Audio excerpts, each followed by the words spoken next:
connais que tu peux tout et que rien ne t'est impossible. Je te connais que tu peux tout et que rien ne t'est impossible. Seigneur, fais-moi voir toi.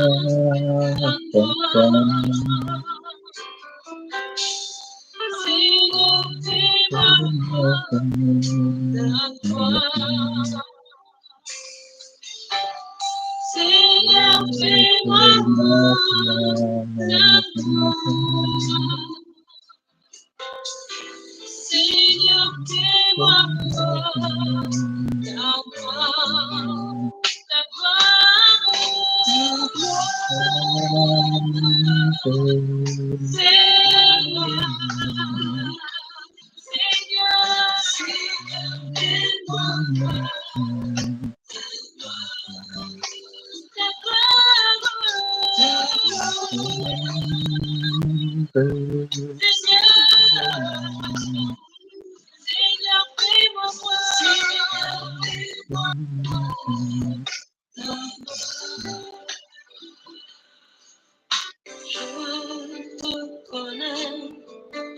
que tu peux tout et que rien ne t'est impossible. Je te connais que tu peux tout et que rien ne t'est impossible. Seigneur, fais-moi voir toi. Seigneur, fais-moi voir toi.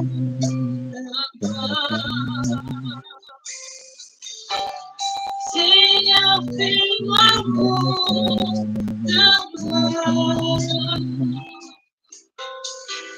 Seigneur, fais-moi voir ta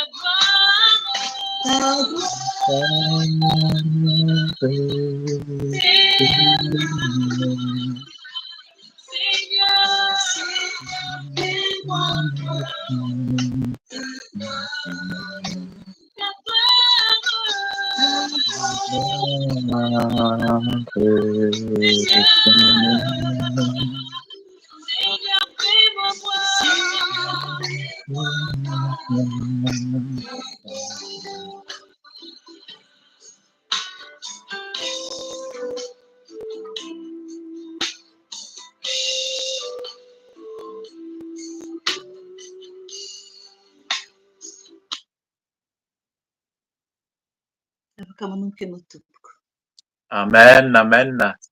Tsara ny tompo tsara ny hira dia arak'izany tononkiro izany mihitsy mba ahita ny voninahitran'Andriamanitra izay no tandrontsika izany hifampizaratika eto.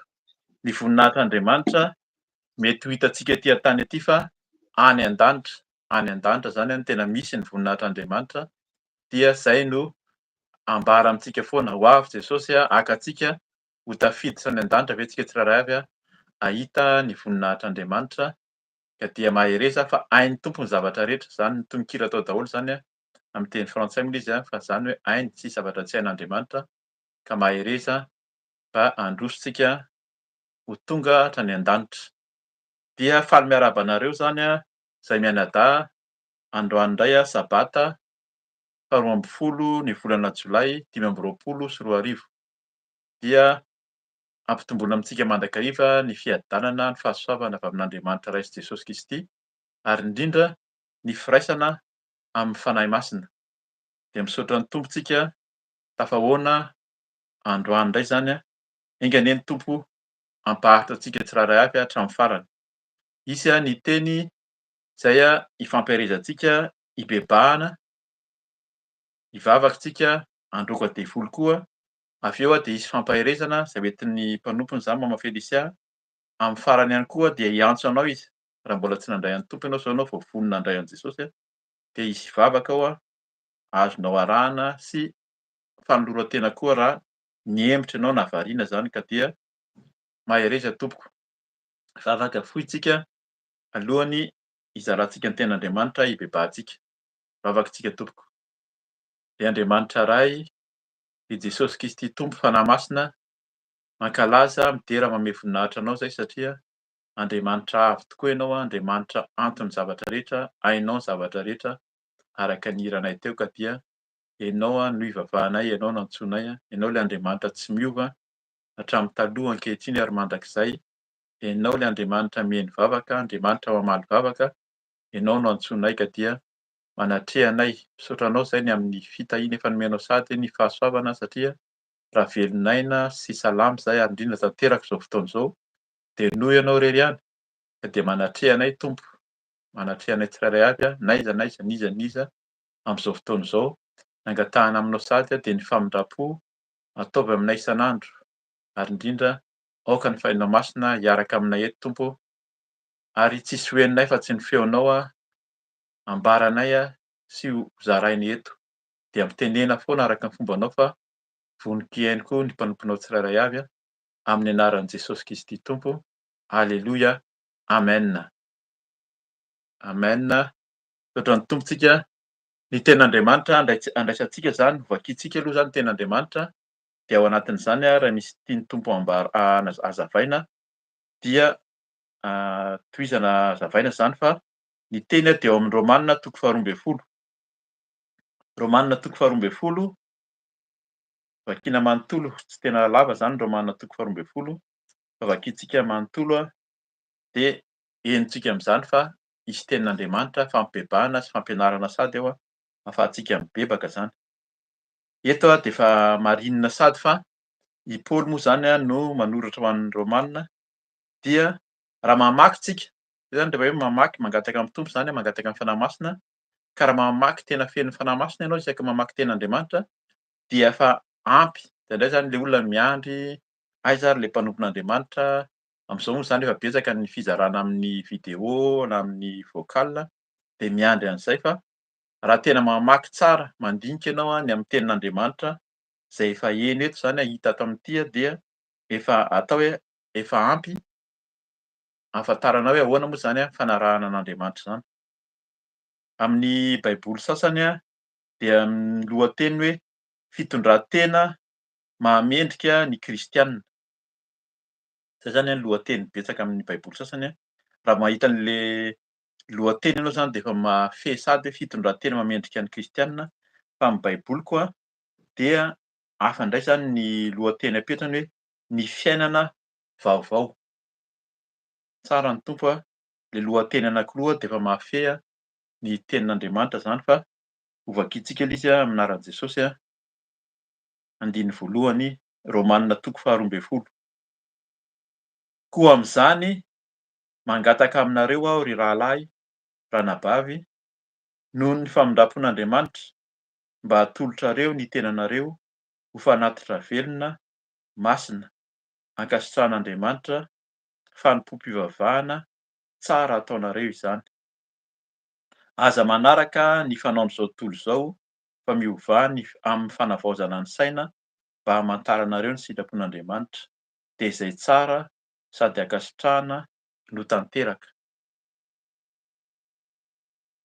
Fa noho ny fahasoavana nomena ahy dia milaza amin'ny olona rehetra izay ao aminareo aho mba tsy avy navikevitra ka hihevitra mihoatra noho izay tokony ho heverina, fa mihevera izay onony araka ny haben'ny finoana izay nozarain'Andriamanitra ho anareo avy.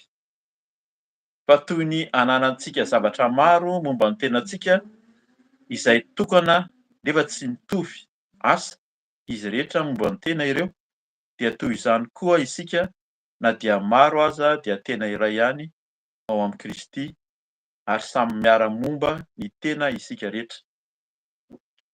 Fa samy manana fanomezam-pahasoavana samihafa isika araka ny fahasoavana izay nomena antsika.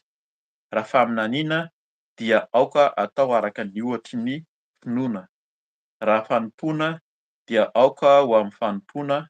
Raha mampianatra dia aoka ho amin'ny fampianarana, raha mananatra dia aoka amin'ny fananarana, izay manome dia aoka ho amin'ny fahantsoram-po, izay mitarika dia aoka ho amin'ny fahazotoana, izay mamindra fo dia aoka ho amin'ny fifaliana.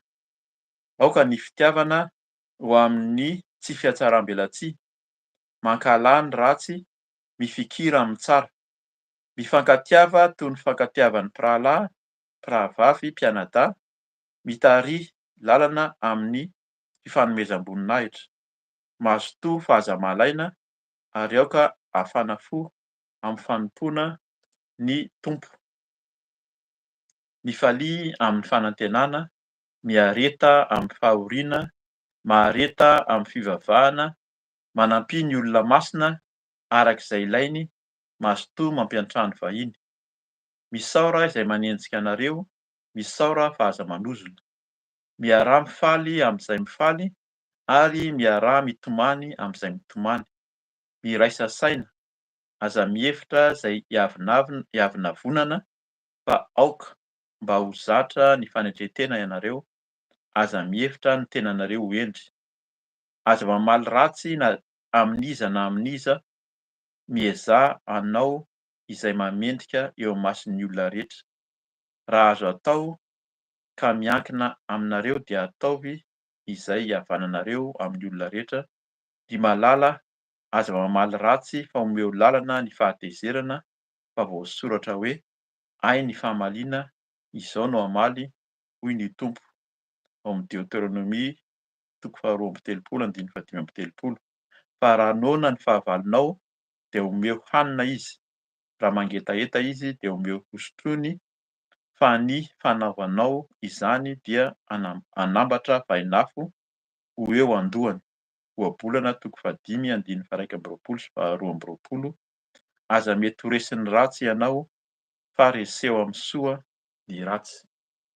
Amen. Tsara ny teny arak'ilay teny nambara teo zany raha vakiana io dia averina tsikelikely foana dia tena efa vita ny fampaherezana amin'ny fiainantsika mihitsy zany hoe tena tsara kay zany ay Paoly zany efa nanoratra ato amin'ny baiboly ato fa izany kay zany no fitondran-tena mamendrika ny kristianina na fiainam-baovao. Fiainam-baovao zany inona no dikany hoe fiainana vaovao na fiainana taloha zany, misy fiainana taloha, zany hoe ny fiainana taloha de ratsy ao anatin'ny fahalemena, ao anatin'ny fahalotoana, fa ny fiainam-baovao dia olona resy lahatra nandray an'i Jesosy dia nanolo tena ho an'ny tompo dia miaina amin'ny fiainam-baovao de io le soratan'i Paoly eto zany inona le fiainana vaovao de iverenantsika vakiana amin'ny fotoana mety hoe manazavana anazy fohy zany dia ho tenenina fa ianao mahita, tsika tsirairay avy mahita hoe aiza ho aiza no ibebahako, aiza ny tsy tanteraka, aiza ny tsy mahatanteraka anahy amin'izany hoe fitondran-tena maha-kristianina zany mba ibebahako ibebahantsika fa tsy tafiditra arak'ilay hira teo hoe ahita ny voninahitr'Andriamanitra, zay zany no tadiavin'ny olona ilay voninahitr'Andriamanitra etỳ antany ety fa ny tena tanjona de ahita ny voninahitra any an-danitra any ho tafiditra ao an-danitra ve tsika. Amin'ny anaran'i Jesosy ny andiny voalohany. Koa amin'izany mangataka aminareo aho ry rahalahy, tiako hoe ranabavy koa noho ny famindrapon'Andriamanitra mba hatolotrareo ny tenanareo ho fanatitra velona, masina, ankasitrahana fanompom-pivavahana tsara ataonareo izany. Eto zany Paoly de tena efa miteny mihitsy hatraty amboloany fa izy ary tsy manery zay zany anankiray aloha zany efa teny anankiray mangataka izy, fa tsy nanery mihitsy zany nizaniza hoe tereko ianao zao atao, fa mangataka izy amin'ny fanajana mihitsy rahalahy ranabavy noho ny famindrapon'Andriamanitra, mbola Andriamanitra mamindra fo, noho ny famindrapon'Andriamanitra, ao anatin'ny famindrapon'Andriamanitra tsika zao, zay le zao no andro farany ao anatin'ny famindrapon'Andriamanitra fa miandry ny iverenan'i Jesosy, sao de tara loatra ka tsy tafiditra hozy izy averina foana zay fa inona ny atao zany noho ny famindrapon'Andriamanitra mba hatolotrareo ny tenanareo ho fanatitra velona. Zany hoe raha atao toriteny moa zany lava be zany hoe tena fanatitra velona zany dikan'izany fanoloran-tena manao fiainana vaovao miala amin'ny fahotana rehetra, manolo tena ho an'ny tompo. Fanatitra velona zany Jesosy no tena fanatitra velona dia inona nataon'i Jesosy nanolotra ny tenany izy dia natao batisa de nanome ny tenany ny rany teo amin'ny hazofijaliana ho fanavotana sy fanavaozana antsika de tahak'izay koa zany tsika. De inona koa le izy masina, ho fanatitra velona aloha zany de masina. Fanatitra zany ny dikan'izany zavatra atolotra, zavatra tsara koa zany fa tsy hoe zavatra ratsy. Ho fanatitra velona zany tsy fanatitra maty koa aloha zany aloha le izy. Hoe zavatra maty, zavatra efa ratsy no atolotra ho an'Andriamanitra, fa velona, zavatra tsara, tena mendrika dia masina ihany koa. Zavatra masina zany voatokana ny dikan'izany, zavatra voatokana, zavatra rehetrarehetra raha samy mipetraka eo ary kaopy anankiroa na sotro anankiroa ka ataonao hoe masina le anankiray de atokana, mipetrapetraka tsara, kolokoloina, diovina. De zay zany tsika rehefa hoe masina zany ao anatren'Andriamanitra, tsy le zavatra hoe napetrapetraka mitovy am'rehetrarehetra na mitovy endrika, mitovy bika ihany samy olombelona, samy lehilahy ozy izy ny fitenintsika, samy vehivavy ny soran'ireny menaka, mitovy fa rehefa masina eo anatren'Andriamanitra ianao de mitokana. Ary aza gaga ianao fa rehefa namasin'Andriamanitra de zay le mitokana zay lasa mitokatokana ianao, tsy mifangaro am'be sy ny maro intsony fa lasa mitokatokana mihitsy de zay no atao hoe masina. Masina ozy izy de ankasitran'Andriamanitra. Rehefa masina miaraka am'Tompo ianao zany de ankasitran'Andriamanitra, dia zay no mihaino vavaka izy de hamaly antsika dia hiseho ny voninahiny. Etỳ an-tany zany de efa mety efa hitantsika fa arak'ilay teny teo foana faniriana dia ahita ny voninahitran'Andriamanitra any an-danitra any. De inona ozy izy zany fanompom-pivavahana tsara ataonareo izany. Zany zany ny fanompom-pivavahana rehefa hanao fanompom-pivavahana, eo zany de ao anatin'ny fampianarana, ao anatin'ny ho teneniny moa zany havaozy ny fanavaozana saina fa le fanompom-pivavahana kay tsy le mihazakazaka mankany am-piangonana de manao asa hira de mitovy teny, manao zavatra be dia be. Izy daholo zany, sanatria tsy hoe ratsy zany fa eto de miteny mihitsy Paoly inona ny fanompom-pivavahana tsara ataonareo dia ny fanoloran-tena tsara, fanatitra velona sady masina le nazavaina teo fa sady tsy maty ny fanatitra ataonao no zavatra tsara, no masina, mitokatokana fa tsy mifangaro. Indray le mifangaro be amin'olona io zany tsy misy fahamasinana intsony fa mila mahafantatra tenin'Andriamanitra tsika, tsoran'ny Tompo fa zay le fanazavana ataony eto tenin'Andriamanitra henontsika io ahafantatsika foana fa ny fanahy masina zany rehefa angatantsika dia manazava indray izy am'fomba zay hanazavany azy. Andiny faharoa amin'ny anaran'i Jesosy hoe aza manaraka amin'ny fanaon'izao tontolo izao fa miovana amin'ny fanavaozana ny saina mba hamantarana anareo ny sitrapon'Andriamanitra de zay tsara sady ankasitrahana no marina. Mbola haveriny ihany zany le ankasitrahana eto hoe inona hoe miovà amin'ny fanavaozana ny saina. De arak'ilay teny teo le fanatitra masina, fanatitra velona, miova mihitsy ny saintsika. Tsy mitovy am'le fisainana teo aloha intsony zany ty le hoe fiainana vaovao fanavaozana ny saina. Patsiavin'ny fanahy masina eto hoe tiany tenenina hoe be dia be ny fanavaozana ny saina, fomba fanao am'zao tontolo izao. Aza manao fanao am'zao tontolo izao izy ny fitafiana aloha zany, zay le hoe fahamasinana anatiny sy ivelany. Misy fitafiana, fitafy fanao am'zao tontolo izao de hita mihitsy hoe tsy mendrika, de ianao zany mbola mieritra foana hoe mieritreritra foana hoe za mivavaka fa ohatran'ny mety amiko iny zavatra iny tsy maninona fa zay fanaon'ny olona fa antsika koa de efa sarotiny. De io zany havaozy ny sainao. Mihavaoza hozy izy am'fanavaozana ny saina fa aza manaraka ny fanaon'izao tontolo izao. Ny am'fiteny koa, misy fiteny fanaon'izao tontolo izao teny ratsy na fiteny tsy mendrika zany ao ambany ao ary teneniny mihitsy hoe aza mamaly ny ratsy.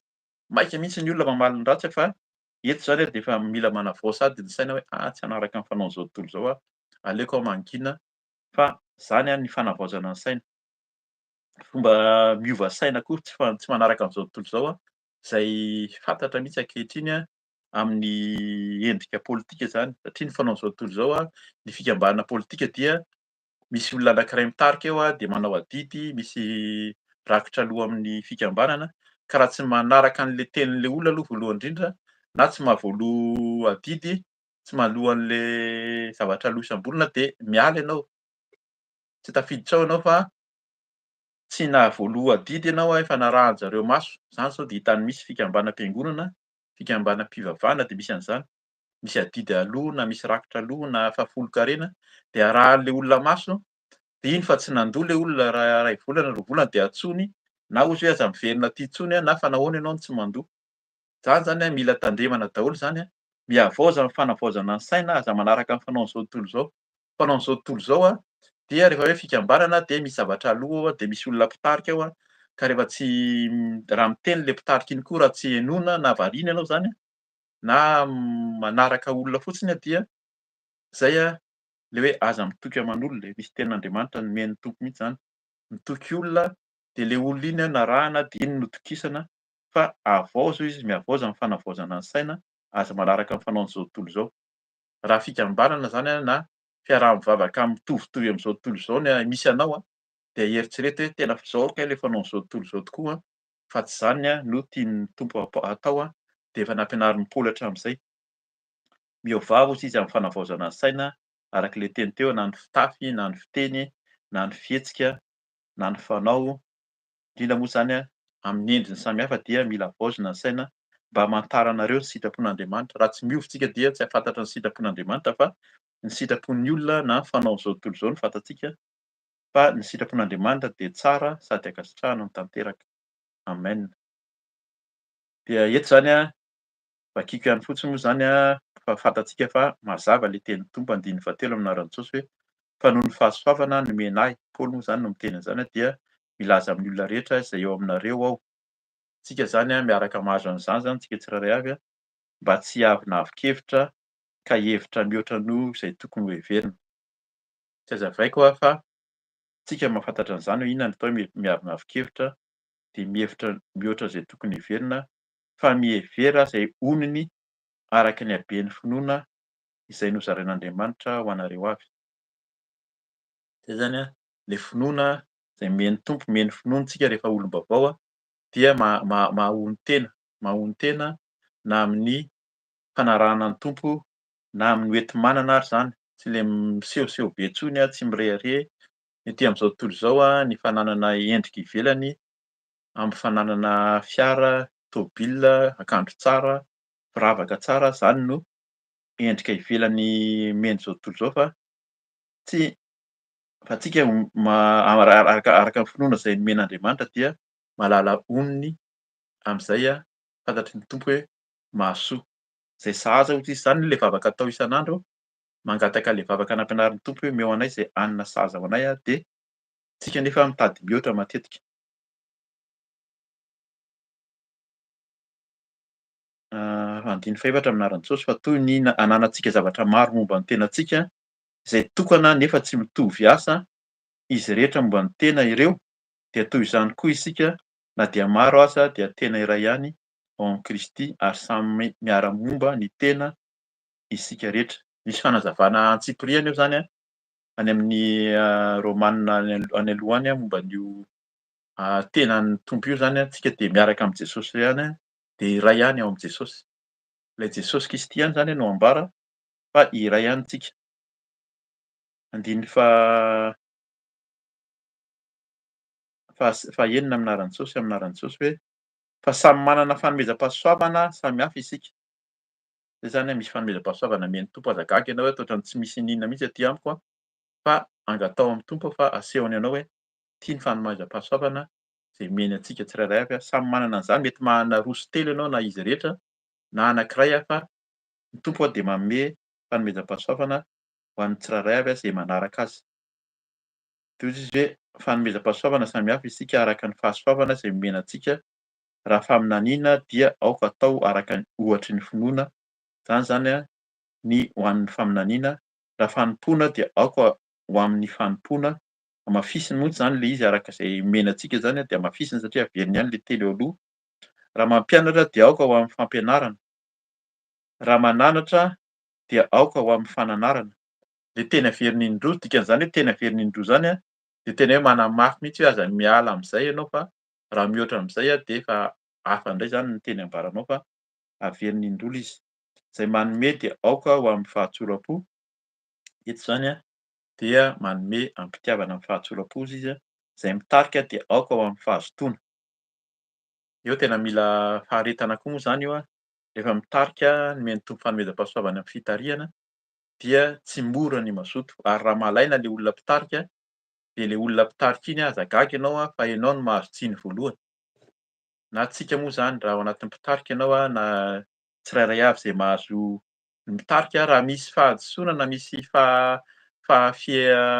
zavatra kely tsy de mifanaraka amin'ny eritreritry le olona akory ary dia mahazo tsiny satria fiheveran'ny olona azy hoe lasa malaina.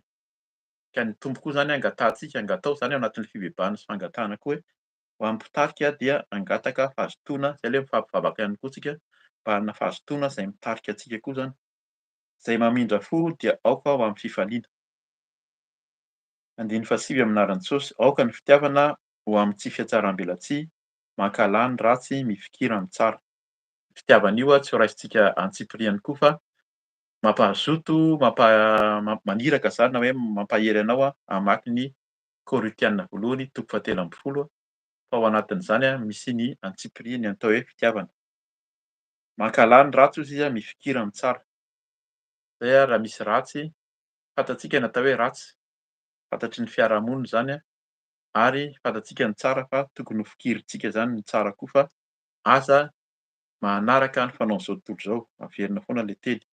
Andiny fahafolo amin'ny anaran'i Jesosy, mifankatiava toy ny fifankatiavan'ny mpirahalahy, mpirahavavy na mpianadahy. Eto dia ohatra mazava mihitsy zany fa ny mpirahalahy na ny mpianadahy ataoko hoe vitsy na rara amin'ny teny frantsay ny hoe tena hoe tsy mifampiditra trano. Ankabeazan'io tsy mifampiditra trano io de nohon'ny vola, fitiavam-bola, fitiavan-karena, fizarana lova moa zany matetika. Fa ny mpirahalahy na ny mpirahavavy na ny mpianadahy na misy ady takin'inona ary fantatsika tsara fa indrindra moa zany rehefa mbola miara-taizana ao an-trano ao fa na miady takin'inona ary de eo fa miaraka misakafo eo ihany de miara-matory de miara-mifoha ihany ny ampitson'iny satria zay trano iray ihany no ipetrahana. Rehefa lehibe no matetika no hoe manana ny fahaleovan-tenany de manaraka zay hevitra zay heveriny fa raha mbola miray trano, zay zany le miray trano zany ao amin' Jesosy, miaraka amin' Jesosy eo dia mifandefitra foana de araky ny teniny koa hoe aza atao tratry ny hariva ary ny fahatezerana. Fa mety tezitra ianao fa miaraka eo ihany tahaka izay le fifankatiavan'ny mpirahalahy sy mpianadahy na mpirahavavy miaraka eto ihany fa raha ho tezitra eo foana ianao de ianao ihany no vao maika hagaka eo ny olona hoe ho tezitra amin'ny ao an-trano ao fa mila mandefitra foana zany ny fifankatiavan'ny mpirahalahy na mpianadahy na mpirahavavy araka le teny teo mitaria lalana amin'ny fanomezam-boninahitra. Rehefa mitarika lalana dia fanome voninahitra zany manaja ny hafa zany zay koa zany no tiany Tompo ampianarina antsika. Mazotoa fa aza malaina ary aoka hafana fo amin'ny fanompoana ny Tompo. Io zany mbola miverina foana mampahery antsika hazoto. Aza malaina mamaky tenin'Andriamanitra, mihaino ny fampahiresana, mivavaka eo mbola teneniny ao aoriana eo ny hoe mivavaka ihany koa fa ary aoka hafana fo izy amin'ny fanompoana ny Tompo. Ny asa ataontsika dia ny fanompoana, raha manompo zany dia ny Tompo Jesosy Kristy ihany no Tompo sy mpamonjy. Raha mbola tsy amin'izay ianao dia fotoana zao andraisanao an' Jesosy mba hanompo azy koa amin'ny fahazotoana. Andiny faharoa ambin'ny folo amin'ny anaran'i Jesosy, mifalia amin'ny fanantenana. Eto zany dia rehefa miaraka amin' Jesosy dia manantena. Any amin'ny finoana Hebreo toko faha 1 koa manazava an'izany dia manantena zavatra tsy hita hozy izy no antenaina fa raha vao zavatra hita de efa tsy antenaina intsony. Ka mila mifaly tsika na zavatra mbola tsy hita ary ny voninahitr'Andriamanitra any an-danitra any mbola tsy hitantsika fa atsika de efa faly. Ety amin'izao tontolo izao tsika de efa faly fa hoe ahita ny Tompo ahako de faly manantena fa eo amin'ny Tompo eo amin'Andriamanitra, eo amin' Jesosy any an-danitra. Miareta amin'ny fahoriana. Zany hoe mazava zany ny tenin'ny Paoly eto fa ny kristianina manolo-tena manaraka an'i Jesosy de tena hoe tsy hoe milamina tanteraka foana fa misy fahoriana ao amin'ny fomba rehetra rehetra araka le teny teo. Misy fanenjehana, misy fitsapana koa ary misy zavatra fanamboarana ataon'ny Tompo fa mila maharitra, miareta hozy izy mila miaritra zany amin'ny fahoriana de mahareta amin'ny fivavahana. Ny ahafahana miaritra amin'ny fahoriana dia ao amin'ny mivavaka ao dia mahareta amin'ny fivavahana, mila mivavaka foana koa zany. Tsy ohatran'ny Tompo izay le teny teo hoe raha mamaky tsara tsirairay an'le teny de efa vita ny fampahiresana fa ny Tompo moa zany manome antsika fotoana ohatr'izao dia araky na le teny teo ary hoe na le fotoana hoe za de hiditra kely de hivoaka kely na hoe ela loatra izy zany na lava loatra fa eto de miteny mihitsy mahareta amin'ny fivavahana, mihareta amin'ny fahoriana. Fahoriana anie na ny atao hoe fivavahana sy fihaonana zany ary de mila mifaly amin'ny fanantenana hoe mifaly satria ahazo valim-bavaka rehefa mihaona amin'ny Tompo de hihaona aminy any an-danitra. Dia andiny fahatelo amby folo amin'ny anaran'i Jesosy, manampiany ny olona masina arak'izay ilainy. Eto dia miteny ny Tompo izany ny Paoly eto hoe ny olona masina, ny olona izay nandray an'i Jesosy. Ny olona masina zany tsy de le hoe olona hoe maty dia na masinina hoe lasa masina de ohatran'izany. Inona moa izany no hanampianao amin'ny olona maty izay heverina hoe masina? Fa ny olona velona no atao hoe masina, de ny olona velona mandray an'i Jesosy na mitarika antsika izy na miara-mivavaka amintsika, reny no atao hoe olo-masina izay miara-mivavaka amintsika. Reny no ampiana fa tsy ny olona masina izay heverina hoe masina nefa efa maty. Ny olona maty raha olona izy de tsisy masina zany fa eto na ry Paoly ary na ny mpianatra rehefa niteny mihitsy na ny anjely ary de miteny hoe aza mandohalika, aza mivavaka amiko ianao fa za de olona tahaka anao ihany, samy mpanompo daholo fa ny olona masina de zay olona miara-manompo amintsika zany no heverina hoe ndao ampiana fa mety sahirana izy na mila zavatra arakarak'izay azontsika nampiana zany. Azafady, mareta arak'izay ilainy, mazotoa mampihatrano vahiny.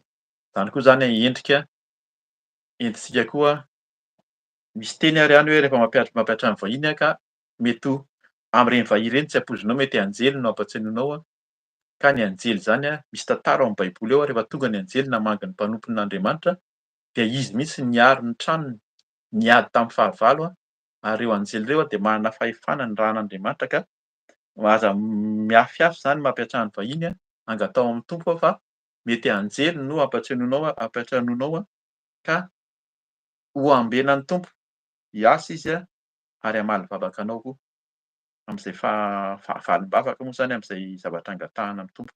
5:11 amin'ny Larantsosy misy saora izay manenjika anareo, misy saora fa aza manozona. Zany le fanavaozana ny saina. Misy ny mpanenjika, misy foana ny mpanenjika fa aza manozona. Zay zany tsika maika mihitsy miteny amin'ny fanozonana fa eto ary de sain'ny Tompo hoe misaora, raha tsy ao anatin'izany tsika de hifontsika hangataka amin'ny Tompo mba ho dioviny ny fontsika ao amin'le fo maloto ao zany mahatonga an'io fahatezerana sy tsy mahay misaotra ary aingana amin'ny fanozonana io. 5:15 amin'ny Larantsosy miara-mifaly amin'izay mifaly ary miala mitomany amin'izay mitomany. Teny fantatsika zany de azontsika tanterahana. 6:40 amin'ny Larantsosy miraisa saina, aza mihevitra izay hiavonavonana fa aoka mba ho zatra ny fanatretena ianareo.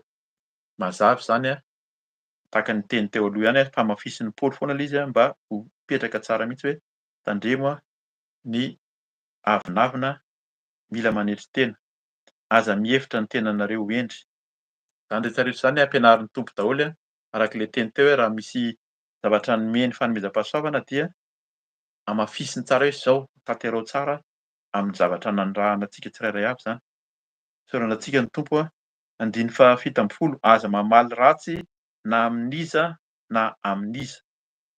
Io zany tena anisan'ny nanaitra anahy mihitsy namaky anazy teo. Mafy io Misy foana ny manao ny ratsy fa eto zany de tsy misafidy hoe iny olona ratsy, iny ohatran'izao zao ny fifandraisanay na zao tsisy ifandraisany amiko mihitsy izy ka hifankahita, hifampitady tsika fa na amin'iza ozy izy na amin'iza. Tsy misafidy zany tsika hoe iza no hamaliana ratsy fa azo mamaly ratsy ozy izy na amin'iza na amin'iza. Zany de teny mivantana ho antsika tsirairay avy foana hoe inona moa zany no tokony hibebahantsika amin'izao. Hibebaka tsika avy eo dia arak'ilay teny teo androaka ny asan'ny maizina. Rehefa vonona ianao zany mibebaka tafahoana amin'ny Tompo dia masaky koa mijoro androaka ny asan'ny maizina, ny asan'ny devoly satria hozy ny Tompo hoe roay ireny dia atolotra antsika. De avy eo ianao mbola hisy teny fampiarizana eo ka raha hivavaka ianao vonona an'olo-tena amin'ny Tompo dia raisy Jesosy fa ho hitanao zany atao hoe fiainana vaovao zany araka ny lohateny izay nomeny antsika. Amin'ny Larantsosy tohizako ilay izy miazaha anao izay mahamendrika eo imason'ny olona rehetra. Zany mahamendrika mason'ny olona rehetra, mila miezaka, mety tsy tanteraka tena feno tanteraka fa miezaka tsika mba hanao izay hamendrika eo imason'ny olona fa tsy miezaka na manao fanahiniana hanao izay tsy mahamendrika zany, zany ny teny ao ambadika an'ilay izy. 5:20 amin'ny Larantsosy raha azo atao ka miankina aminareo dia atao izay havananareo amin'ny olona rehetra. Io zany arak'izay mety misy olona miady, manenjika, manaratsy anao miezaka ianao hiavana amin'le olona fa rehefa tsy mety izy tsy midika izany hoe de tena misisika eo aminy eo ihany fa rehefa tsy mety le olona dia mangina ianao fa eo ambany eo ny teny hanohizany azy amin'anaran'i Jesosy. Andiny faha sivy amby folo zany zao hoe: "Ny mahalala aza mamaly ratsy fa omeo lalana ny fahatezerana." Fa voasoratra hoe ity zany le teniko teo hoe inona no zavatra miseho rehefa tsy hiditra le olona, rehefa tsy mety izy de inona no teneniny eto amin'anaran'i Jesosy hoe: "Ahy ny fahamaliana, izao no hamaly, hoy ny Tompo." Any amin'ny Deutéronomie toko faharoa amby telopolo zany andiny fahadimy amby telopolo. Izy ny hamaly nareo angina, Jesosy mihitsy ny teny an'izany ary mila mangina fa izy hamaly fa esory ny fahatezerana omeo lalana. Dikan'izany velao izy handeha any alavitra any ny fahatezerana, zay le mandroaka devoly. Roahana ny devoly araka ny lalany any, fahatezerana raha ao anatin'izany tsika de esory izy fa tsika de mandeha amin'ny fahitsiana amin'ny finoanan'ny Tompo dia ahita ny voninahitran'Andriamanitra. Andiny faharoapolo amin'anaran'i Jesosy hoe: "Fa raha noana ny fahavalonao de omeo hanina izy." Eritrereto amin'izany hoe fahavalo le niady sy nanao ratsy taminao tena masimaso anie zany indraindray fa tenenin'ny Tompo ary hoe omeo hanina ary izy raha noana. Ary raha mangetaheta izy de omeo sotroiny. Zany hoe tsika zany de raha ny tena izy eto de tena sady mijoro vavolombelona. Amin'ny fanarahana ny Tompo de tena fantatry ny olona zany hoe le mpanompon'Andriamanitra zany moa zany hoe zokerika. Fa de misy olona miteny mihitsy hoe de tsy manan-kambo anie le ranamana iny Inona no tsy efa natao taminy fa ohatrany mbola misisika ohatrany hoe na ny indraindray ary ny ankonana indraindray malahelo. Efa nataon'ny olona an'izao sy ianao de mbola fa maninona foana ary? Fa raha azo atao de mihavana ianao fa rehefa tsy mety izy inona no ataonao? Fa ny olona tena mahita an'izany mihitsy hoe tena izy indray tsoy fa ohatran'izao fa inona le olona zany io manaratsina. De tsy menatra izy indraindray fa tsika de mila mampiseho mihitsy hoe Jesosy no atao amiko de ho hitan'ny olona fa ianao angina fa izy no miady. Ary ahoana ny fanaovany azy hoy izy rehefa miady izy rehefa manao an'le hoe mangetaheta izy de hosotroiny. De inona no teneniny? Fa ny fanaovanao izany dia hanambatra vainafo ho eo andohany. Inona ny dikan'izany hoe manambatra vainafo eo andohany zany? Vainafo zany iny vainafo hoe charbon zany mirehatra be iny apetraka ao andohan'ny olona. Inona ny ny vokatr'izany? Maina iny le olona na ny volony na ny lohany. Dikan'izany mafana ao anatin'ny lohany ao miketriketrika, zany no tiany lazaina. Tsy milamina ao, miasa saina izy.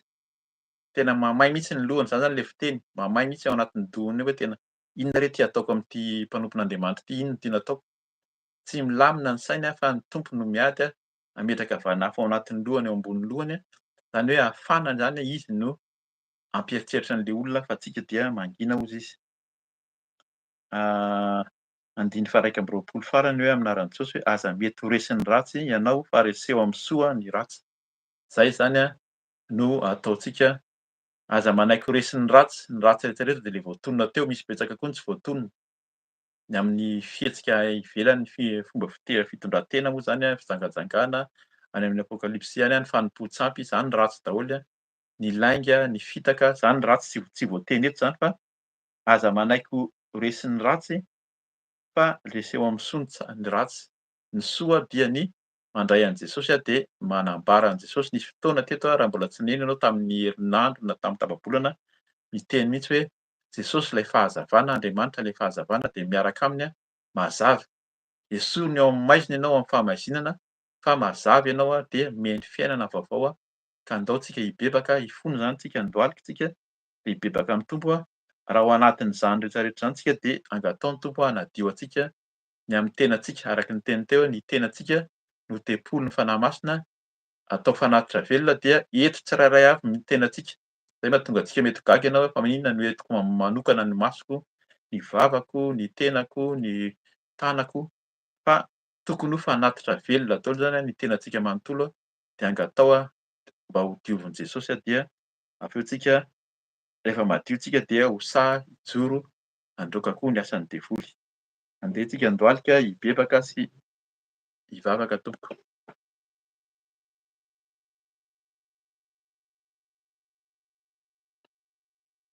Ry Andriamanitra iray, ry Jesosy Kristy Tompo, misaotra anao izay ny amin'ny teninao, satria ny teninao dia tena famelombelomana ny fiainanay ary tsy hiverina foana aminao raha tsy miasa avy zato eny ao amin'ny fonay, amin'ny fanahinay sy amin'ny ataonay rehetra. Ianao tokoa miteny, tianao izay haharitra miteny, azoto hamaky ny teny satria raha mamaky ny teninao isan'andro izahay dia efa fantatray tokoa ny tokony ho fitondran-tenanay eo anatrehan'izao tontolo izao amin'ny maha-kristianina, amin'ny fanarahana anao ary indrindra hanananay fiainana vaovao. Eto izay Tompo amin'ny teny rehetra teo dia betsaka ny tsy tanteraka ary raha ny tena marina tsy mahatanteraka akory ary na dia indray ary ka dia misaotra anao ny amin'ny fotoana ahafahanay mibebaka mandohalika manisy tena toy izao eto anatrehanao, mitondra ny tenanay aloha voalohany indrindra satria tsy mba hanay nanolotra ny tenanay izay ho fanatitra velona, ho masina, ho mendrika anao ho ankasitrahana fa ny mifanohitra amin'izany no nataonay raha ny anatra rehetra nomenao teo dia tsy tanteraka izay ka izany ny fonana aminao Tompo. Ny fonana aminao izay raha ny masonay entiko aminao, ny masoko, ny masonay tsirairay avy variana mijery izao tontolo izao tokoa. Izao tontolo izao hafa ny hitanay aty amin'izao tontolo izao nefa izany no mahavariana anay ka dia mifono aminao diovy ny masonay, ny fijerinay tsirairay avy mba esory, mba tsy hijery ny tahaky ny fijerin'izao tontolo izao fa hijery ny voninahitra ao, hijery anao any an-danitra any Jesosy. Ianao no tianay ho jerena ka dia diovy amin'ny ranao soa satria ny ranao no manadio ny masonay. Entina aminao koa ny vavanay izay miteniteny foana, milelanay izay miteny fitaka, menomenona, ny molotray maika amin'ny fitenenana, amin'ny fanenjehana, amin'ny fahamaliana, amin'ny fahatezerana dia mifono aminao Jesosy ny amin'ny fiteninay, ny amin'ny vavanay, ny amin'ny lelanay. Fotoana izao Jesosy mba hanoranay tena ho anao ka dia mangataka ny ranao koa izay sasao ny molotray, ny lelanay, ny vavanay mba tsy hiteniteny foana, tsy hiteny fitaka fa hiteny ny fahatsaranao irery ihany. Tahaka izany hitondranay ny sofinay koa, ny sofinay dia mihaino, variana mihaino izao tontolo izao. Teny tonga aminay izany androany izao tontolo izao dia henonay ny ady, ny lainga, ny fitaka, ny vonon'olona, ny zavatra maro izay manaitra ny fonay noho ny zavatra henonay ka dia fona aminao raha mihaino zavatra etỳ amin'izao tontolo izao ny fomba fiainonay, zavatra niainonay rehetra tsy araka ny sitraponao dia mangataka aminao diovy, esory, tsy havaozy ary amboary ny fiainanay manomboka izao fa hiaino anao irery ihany, hiaino ny teninao sy ny sitraponao Jesosy. Misaotra amin'ny ranao manadio ny sofinay, ny masonay, ny tenanay, ny vavanay, entina aminao ny tanana.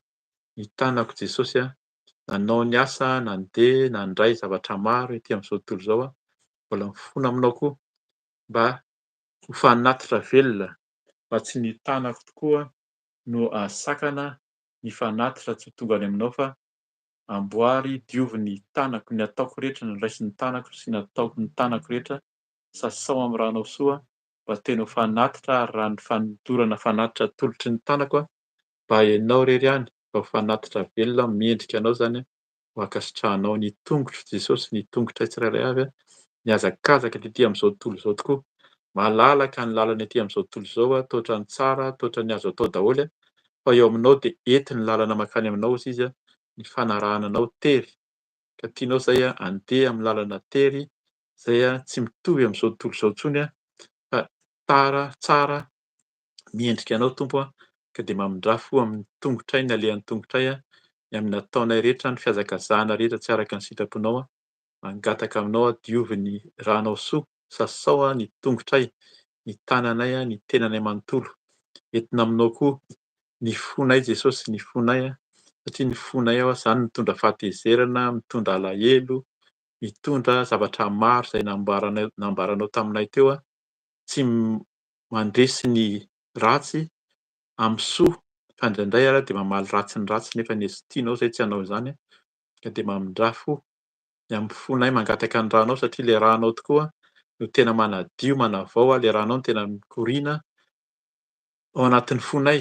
Ilay ranao narotsaka teo amin'ny hazo fijaliana Jesosy, ilay ranao no sotroinay, misotro ny ranao Jesosy satria ny ranao dia manadio tanteraka, manadio ny foko, manadio ny fonay tsirairay avy. Ilay ranao no angatahako handoro izay tsy hanao rehetra ao anatin'ny foko, ao anatin'ny saiko ao anatin'ny vatako, mandoro ihany koa. N'inon'inona izay tsy hanao ny endrika aretina rehetra, ny aretina, ny valana aretina, ny tsimboka aretina rehetra dia dorako amin'ny ranao Jesosy ao anatiko ao. Aoka ny ranao nikoriana, hitondra saina vaovao, fanahy vaovao tokoa, ka dia hanaraka anao tokoa. Hosahy Jesosy hijoro, handroso amin'ny fanompoana, amin'ny fanarananao amin'ny famendrena rehetra.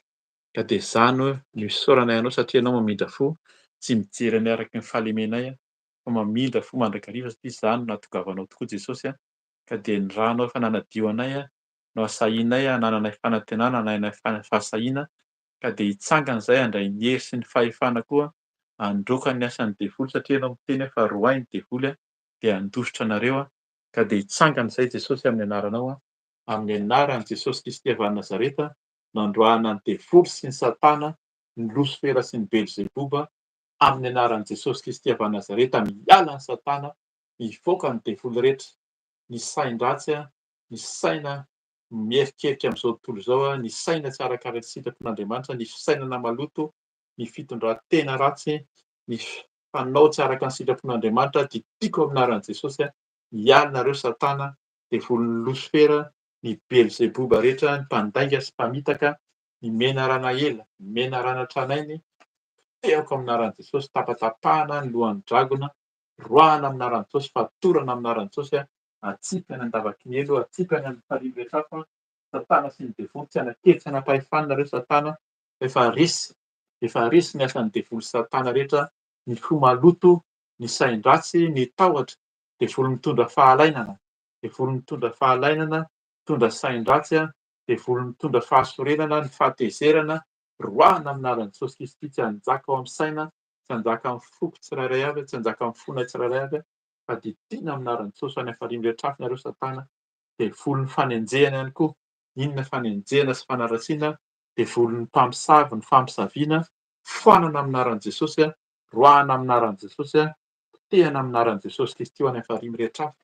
Inona fikasan'ny Satana, asan'ny devoly, roahana amin'ny anaran'i Jesosy, tsy hanakely, tsy hanapahefana amin'ny fo sy ny fanahinay, fa didina amin'ny anaran'i Jesosy, tsy hanjaka amin'ny tenako, tsy hanjaka amin'izao asa fanompony izao, amin'ny mpanompony tsirairay avy, amin'ny ankonako, amin'ny fianakaviana rehetra, amin'ny vady aman-janako, ny asan'ny devoly Satana, roahana ny devolon'ny Jezebela, devolon'ny fanompoan-tsampy, devolon'ny zadavavin-drano, roahako amin'ny anaran'i Jesosy Kristy, mivoaka, tsy hanjaka amin'ny fiainako, tsy hanjaka amin'ny tenako, tsy hanjaka amin'ny asan'Andriamanitra, devolon'ny fanenjehana, devolon'ny fanaratsiana, devolon'ny fankalana, inona endrika fankalana manomboka izao dia resy tsy hanakely, tsy hanapahefana, devolon'ny fanangolena rehetra, devolon'ny fanakiviana, ny fahalainana, devolon'ny mitondra fahalaina, fakamoana, roahana amin'ny anaran'i Jesosy Kristy, mivoaka, tsy hanakely, tsy hanapahefana ny asan'ny devoly sy ny Satana, devolon'ny fampisarahana, fikasana ataon'ny Satana mampisaraka, mampiady amin'ny asan'Andriamanitra, amin'ny asa fanompoana, amin'ny fiainana rehetra, amin'ny asa fanompoana, amin'ny ankonana,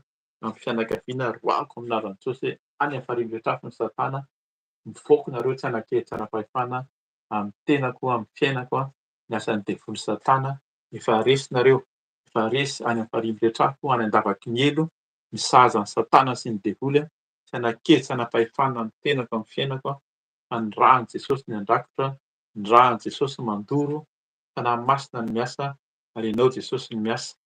Eny Tompo, ianao no anton'ny zavatra rehetra mandresy, ary ny voninahitra ao no hiseho. Ianao mitondra fahazavana, tononoko amin'ny anaran'i Jesosy ny fahazavana handroaka ny asan'ny maizina amin'ny fiainako, amin'ny ataoko rehetra, amin'ny asan'Andriamanitra, amin'ny asa fanompoana, didina amin'ny anaran'i Jesosy, any afariny rehetra afy nareo Satana, tsy hanakely, tsy hanapahefana, fa ny rahan'i Jesosy handrakotra, ny rahan'i Jesosy afafy, afafiko amin'ny tenako, afafiko amin'ny fiainako, amin'ny fananako rehetra, ny rahan'i Jesosy handrakotra, rakofako ny rahan'i Jesosy, ny asan'Andriamanitra, ny mpanompony tsirairay avy, ny tenako sy ny fiainako, rakofako amin'ny rahan'i Jesosy, rahan'i Jesosy mandrakotra, rahan'i Jesosy manadio, rahan'i Jesosy manavao ny fanavaozana ny saina, saina vaovao, fiainana vaovao amin'ny anaran'i Jesosy, fanahy vaovao, mampitoerinao Tompo. Misaotra ny amin'ny fiasanao, misaotra fa ianao mandresy ianao, Satana sy ny devoly dia efa resy any afariny rehetra afy, fa ny rahan'i Jesosy mandrakotra, rahan'i Jesosy miasa. Verina tsika androalika, hisaotra ny tompo indrindra hangataka ny fanahy masina amin'ny efa lasany Satana, rehefa lasany devoly roahana ny fanahy ratsy dia angatao ny fanahy masina ho aminao satria efa madio zany ny ao anatin'ny fontsika ny fanahintsika. Tena tsisy angatao ny fanahy masina mba hameno sy hitoetra ao anatintsika manomboka izao. Ny tompo misaotra satria ianao no miasa devoly tokoa dia efa resy any amin'ny farihy rehetrafy ny sazan'ny devoly rehetra, ny Losifera sy ny volongony Belzebuba rehetra, fa ianao no manjaka ny ranao soa an-drakotra ary indrindra mangataka ny fanahinao masina, ilay fanahinao masina izay efa nomenao ampanantenanao tompo hameno anay, fenoy anao izay fanahy masina, ilay fanahy ny fahamarinana, ilay fanahy fiton'Andriamanitra, fanahy fahamasinana ho anay ao anatiko, ao anatinay tsirairay avy mba tena ho fanatitra velona, masina tompo ankasitrahana izay tsirairay avy sitak'Andriamanitra. Aoka ianao hameno ilay fanahy mampianatra, mananatra, manolotsaina, ilay fanahy manome fahendrena, ilay fanahy manome faharetana, fanahy faherezana ho aminay tsirairay avy. Hameno ilay fanahy masina hitoetra aminay tsirairay avy, hanjaka manomboka izao, hameno hitobaka amin'ny fiainako hiseho ny voninahitra ao. Fanahy masina miasà ianao manjakà, mila anao foana izay, manantena anao izay ary mino sy manantena fa ianao efa ao anatinay satria efa nodiovinao izay Jesosy tamin'ny ranao soa, madio izay ary indrindra ilay fanahinao masina no ao anatinay, ilay fanahinao masina hitari-dalana, hanolontsaina, hitondra anay araka ny sitraponao irery ihany. Dia misaotra tompo, misaotra fanahy masina satria tsisy mahasakana anao ary ianao tokoa rehefa tia dia tiany ianao hatramin'ny farany. Misaotra mandray anay tompo, misaotra mamindra fo, misaotra amin'ny fiasanao foana. Misaotra Jesosy miaraka aminay teto ary mbola hiaraka aminay eto hatramin'izao komandrak'izay, amin'ny anaranao Jesosy Kristy no nanaovanay izany vavaka izany.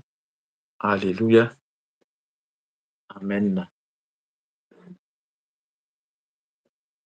Amen. Amen. Misaotra ny tompontsika amin'izay tapany voalohany izay dia mampahery anao izany azoto araka ny tenin'Andriamanitra efa nizaraina teo ka dia efa manao velomanareo sady izany amin'ny anaran'i Jesosy fa atolotro an'ny ranabavy Mama Felisia nitoan'ny fotoana dia mahareta hatramin'ny farany tompo. Aleloia, amen. Amen, amen. Aleloia. Misaotra ny tompontsika satria mbola afaka nibebaka teo, dia misaotra koa ny Zokerika ny amin'ny tapany voalohany moa izany no fambarantsika anazy satria misy fizarana tokoa ilay izy. Voalohany fideran'Andriamanitra amin'ny hira, dia ihany koa izany any amin'ny fampibebahana. Dia izao tsika izany hiditra amin'ny tenin'Andriamanitra, fampaherezana ary mbola mety ihany koa fampibebahana ihany koa, arakaraka n'izay tiany fanahy masina izany. Tsorana ny tompontsika satria ny teny izay noraisin'ny Zokerika teo nomeny fanahy masina moa izany dia misy hitovizany mihitsy ny teny izany izay nambarany fanahy masina teo izany. Ny amin'ny fanantenana aloha ny anankiray dia koa izany ny amin'ny fahamasinana. Izay menadaty sy ny resaka momba ny amin'ny ten'Andriamanitra izay hozaraina eto izany fa za mihaino ny amin'ny ambarany dia tena hoe sorana ny tompo ny amin'ny falebiazan'ny tompo ny amin'ny teny izay ampihany antsika, ny amin'ny teny izay hanovany antsika ihany koa. Ka aloha andrasantsika ny ten'Andriamanitra dia manasana hoe ary vavaka amiko ampahery azy izay zara dia ho anareo koa ny amin'ny teny izay ampaherezan'ny tompo antsika tsirairay avy, vavakantsika tompoko. Jesosy tompo, misaotra makasitraka anao Jesosy ny amin'ny fampibebahana izay efa vita teo Jesosy, ary koa ny amin'ny androana ny asan'ny fahavalo tompo, satria ny fahavalo dia mitady foana isan'andro isan'andro anapotika anay. Ka misaotra tompo satria anao Jesosy no niasa Jesosy nanampy anay zanakao tsirairay avy ny anjelinao. Ka taio izay Jesosy malala ampahereza hoe tompo malala ka izao izay tompo dia handray ny teny avy aminao. Ka mangataka anao fanahy masina ampiteny ahy ary koa ampisokatra ny masom-panahy tsirairay avy. Ka mitenena fanahy masina satria fitaovanao kely sy bitika koa anao andray ny kontrole anay tsirairay avy mba tena iomananay satria ho avy ianao Jesosy. Ka ny voninahitra dia ho anao irery ihany. Misaotra tompo. Aleloia. Amen. Amen. Ny ten'Andriamanitra izay nomeny fanahy masina antsika zany ny amin'ny fampaheresana dia amin'ny bokin'ny Tesalonianina voalohany. Tesalonianina voalohany toko faha-4 manontolo no raisintsika zany. Toko faha-4 manontolo no raisintsika.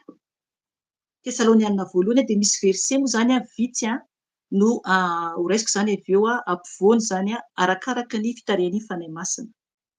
Ny tenin'ny Paoly eto dia manambara ny amin'ny Jesosy ho avy any amin'ny rao an-danitra. Dia ny tokony ho fahamasinantsika izany, tokony ho masina zany isika. Tonga zay zany fahobe ambarako aminareo tsiraray avy. Misy tena ifandraisana hoy aho amin'ilay teny noentin'ny Zokerika teo ny amin'ny fampibehana.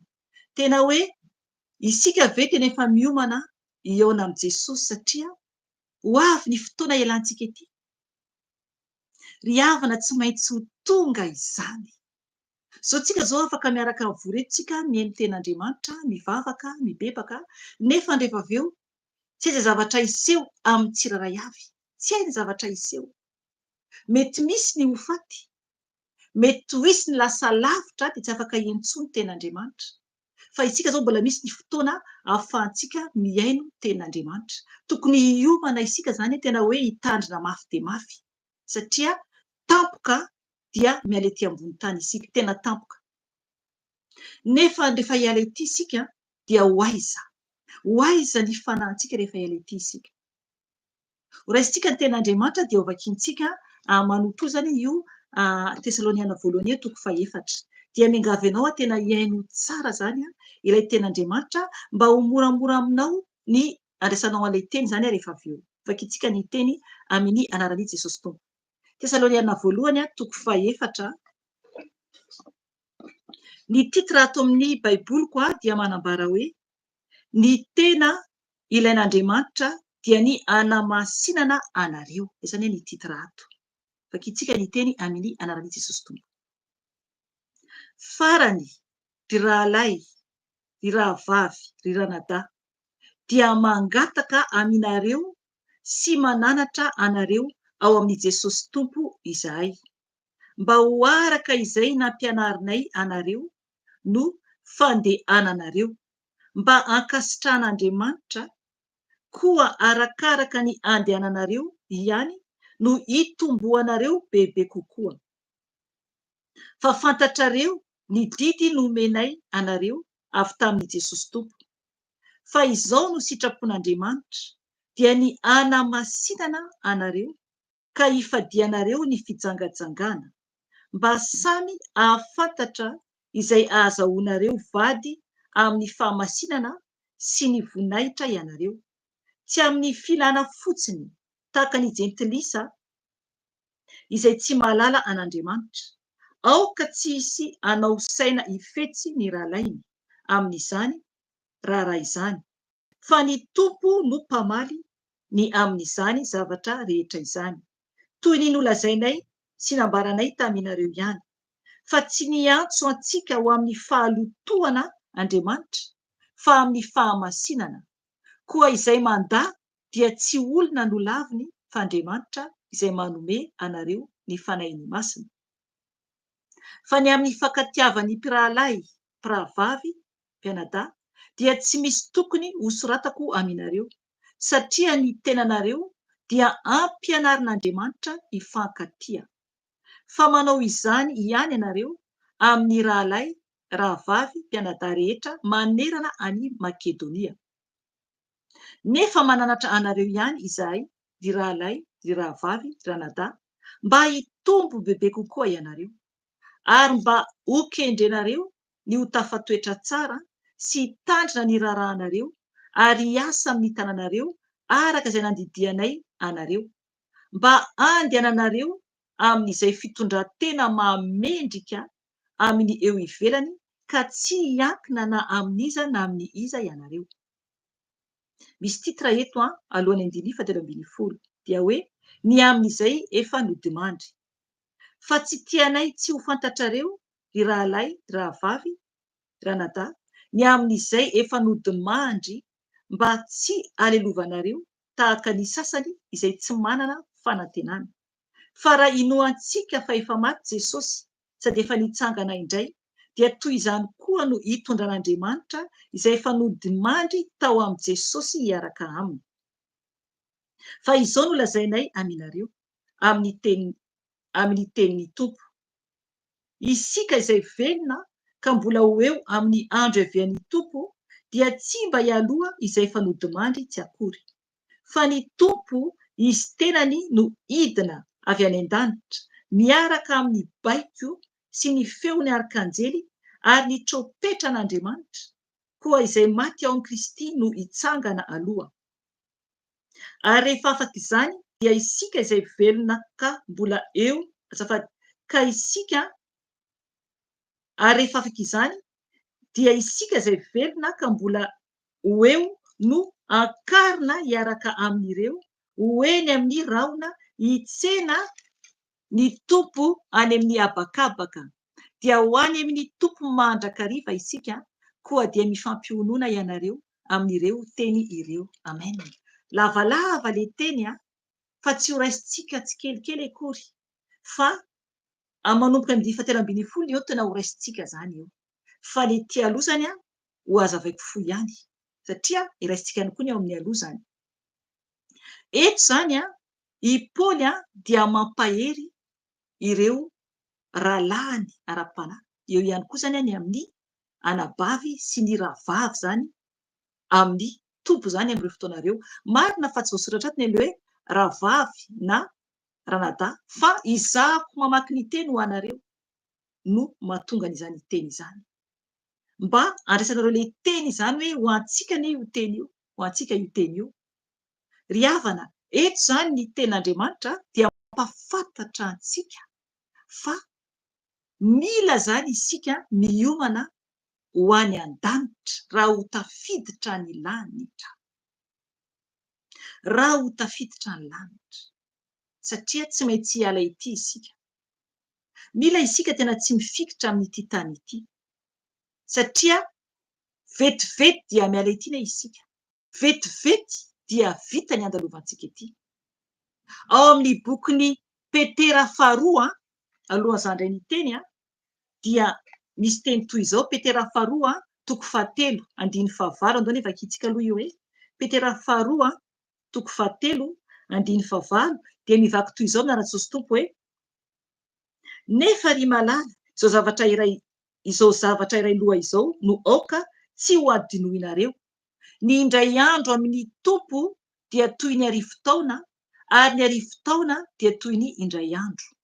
Amen. Ajanoko hatreo. Ny indray andro amin'ny Tompo Andriamanitra izany ray andro amin'ny Tompo Andriamanitra ray andro zany.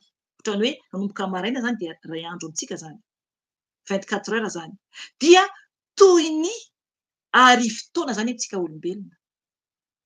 Toy ny arivo-taona amintsika olombelona ny ray andro amin'ny Tompo. Manahoana zany ny atongavan'ny fotoana aingana ialantsika ety ambony tany. Ry havana, raha mamaky ny Baiboly isika any amin'ny Genesisy dia mbola misy tamin'izany fotoan'andro zany ny olona tratratra any amin'ny 700 taona ny anaty ety ambony tany. Fa isika kehitriny dia manambara ny ten'Andriamanitra hoe 70 taona na 80 taona raha ela indrindra. Raha ela indrindra. Fohy zany. Misy mbola tratran'ny 100 taona mahery kely. Raha mahita isika ohatra amin'ny YouTube na ohatr'izany mare hoe olona 10 taona dia tena hoe fa antitra be tena hoe notahiny Tompo mihitsy mba ho tonga amin'izany taona izany. Ry havana, tena fohy ny andro iainantsika ety ka tokony hiomana isika. Tokony hiomana hoe ho aiza moa no misy aiza no ho hisy ahy rehefa hiala ety sao sanatria ka ho very mandrakizay any fariafo. Mila miomana isika. Tsy maintsy miomana isika. Aza reraka. Mila mifohy isika manomana ny amin'ny ialantsika ety ambony tany. Satria izy iray isika ho any an-danitra. Zava-tsoa zany na izy iray isika ho very mandrakizay. Ry havana, zava-doza anie izany. Tena zava-doza izany. Ka tokony tena hiomana isika ialantsika ety ambony tany. Omany ny mandrakizainao. Omany ny mandrakizainao. Satria araka ny ten'Andriamanitra eto hoe ny indray andro amin'ny tompo, ray andro amin'ny tompo dia toy ny arivo taona amintsika olombelona izany. Nefa antsika 100 taona raha ela indrindra. Marina anaty ten'Andriamanitra hoe 70 na 80 taona raha ela indrindra. Nefa misy sitratra 100 taona. Dia tokony tsika tena hoe atsapa tsara fa fohy ny andro iainantsika ety. Ataontsika iverina amin'izay ao amin'ny bokin'ny Tesalonianina. Vakiako ny teny tompo dia midina ako arak'izay tiany fanahy masina ambara zany dia mijanona arak'izay tiany janonana. Andiny voalohany, Tesalonianina voalohany, toko 4. Hoy ny teny tompo vakiako amin'ny anarany. Farany ry rahalahy, rahavavy, ranadahy dia mangataka aminareo sy mananatra anareo ao am' Jesosy Tompo izahay mba ho araka izay ampianarinay anareo ny fandehananareo mba ankasitran'Andriamanitra, koa araka ny andehananareo ihany no hitomboanareo bebe kokoa. Amen. Hatreo aloha. Ry havana, ny tenin'Andriamanitra izay ampianarinay menadahy eto dia tokony isika tsiraray avy androso bebe kokoa. Eto Paoly dia miteny amin'ireo olona izay ampahereziny.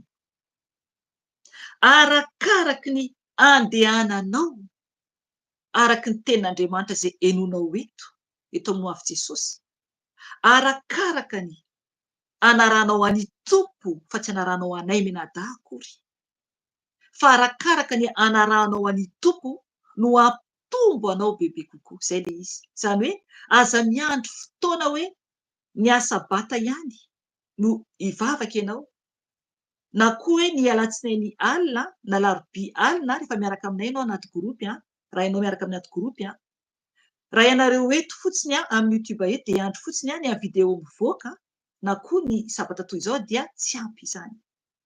Fa mila zany ianareo mandeha bebe kokoa, mandeha bebe kokoa araka ny tenin'Andriamanitra izay heninareo.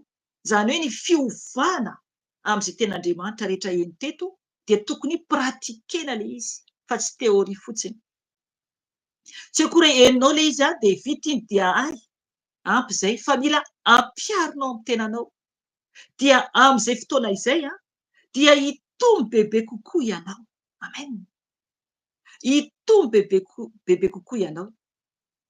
Izahay ne mahatsapa mihitsy hoe rehefa mizara tenin'Andriamanitra ary koa manao ny asan'Andriamanitra dia mahazo hery.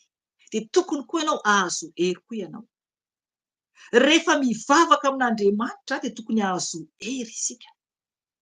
Andriamanitra zany miandry antsika hamoa bebe kokoa. Ao amin'ny Jaona 1:10 manambara an'izany, misy fandraisany an'ity teny ity eto. Eto i Paoly apôstôly dia miteny hoe koa arakaraka ny andehananareo ihany no hitomboanareo bebe kokoa. Dia andao vakiantsika ny amin'ny Jaona 1:10 fa manambara any Jesosy izay ny tenin'ny tompo ny amin'ny hoe izy no voaloboka. Izy no voaloboka. Dia amin'ny andininy faharoa izy miteny hoe, andao vakiantsika amin'ny andininy voalohany, Jaona 1:10, andininy voalohany sy faharoa. Hoy ny teny tompo vakiako amin'ny anarany.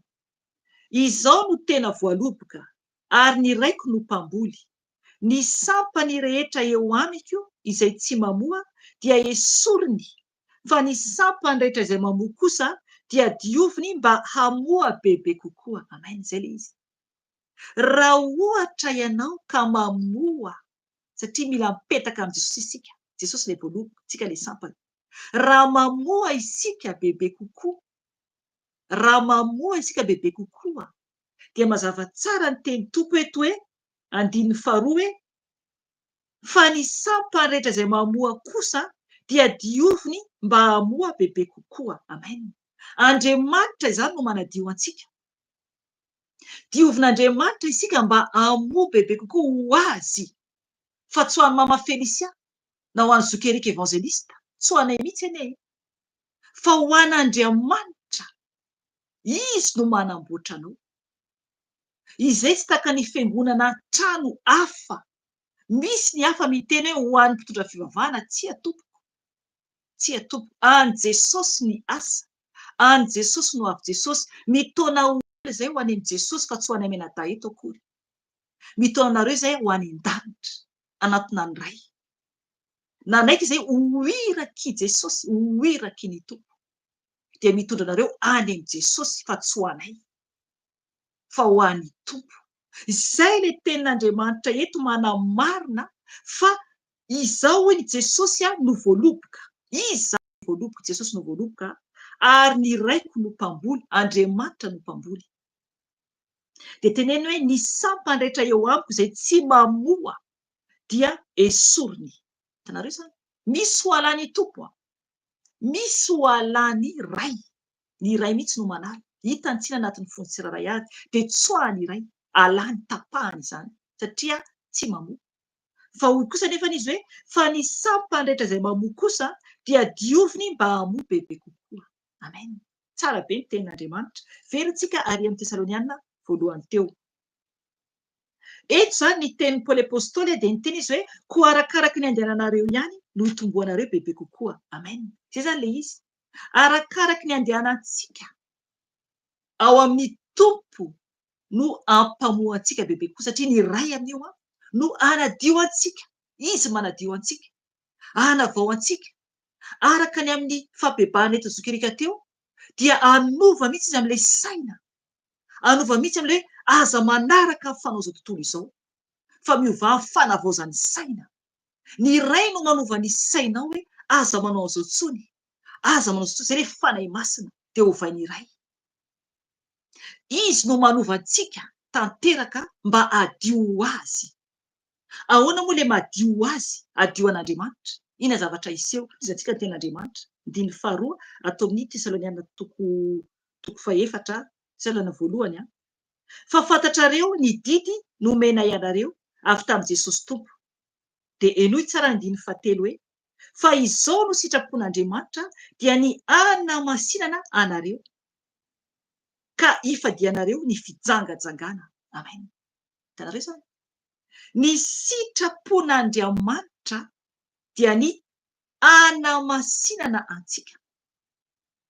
Araka ny tenenin'ny mpanompony teo hoe ny masina ankehitriny dia isika izay manaraka ny fahamasinana sy ny fahamarinana.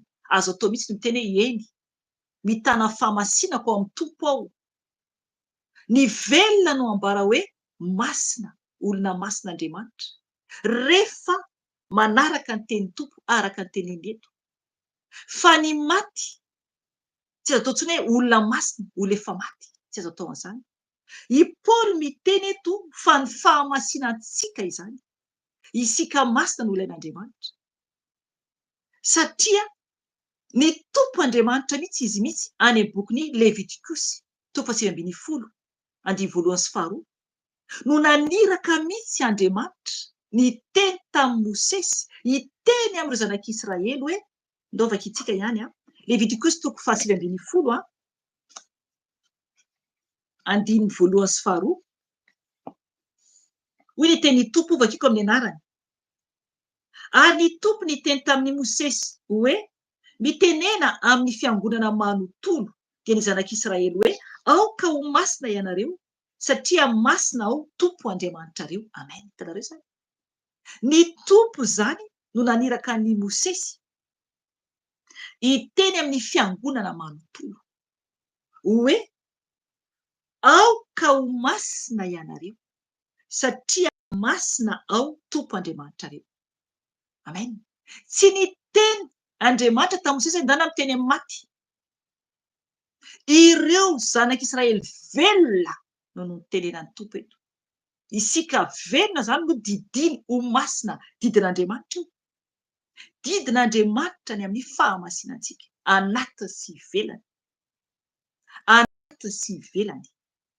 Satria ary amin'ny Hebreo 4:20, afaka mandray noto ianao 4:10, dia manambara mihitsy hoe fa izay tsy manam-pahamasinana dia tsy hitan'ny tompo.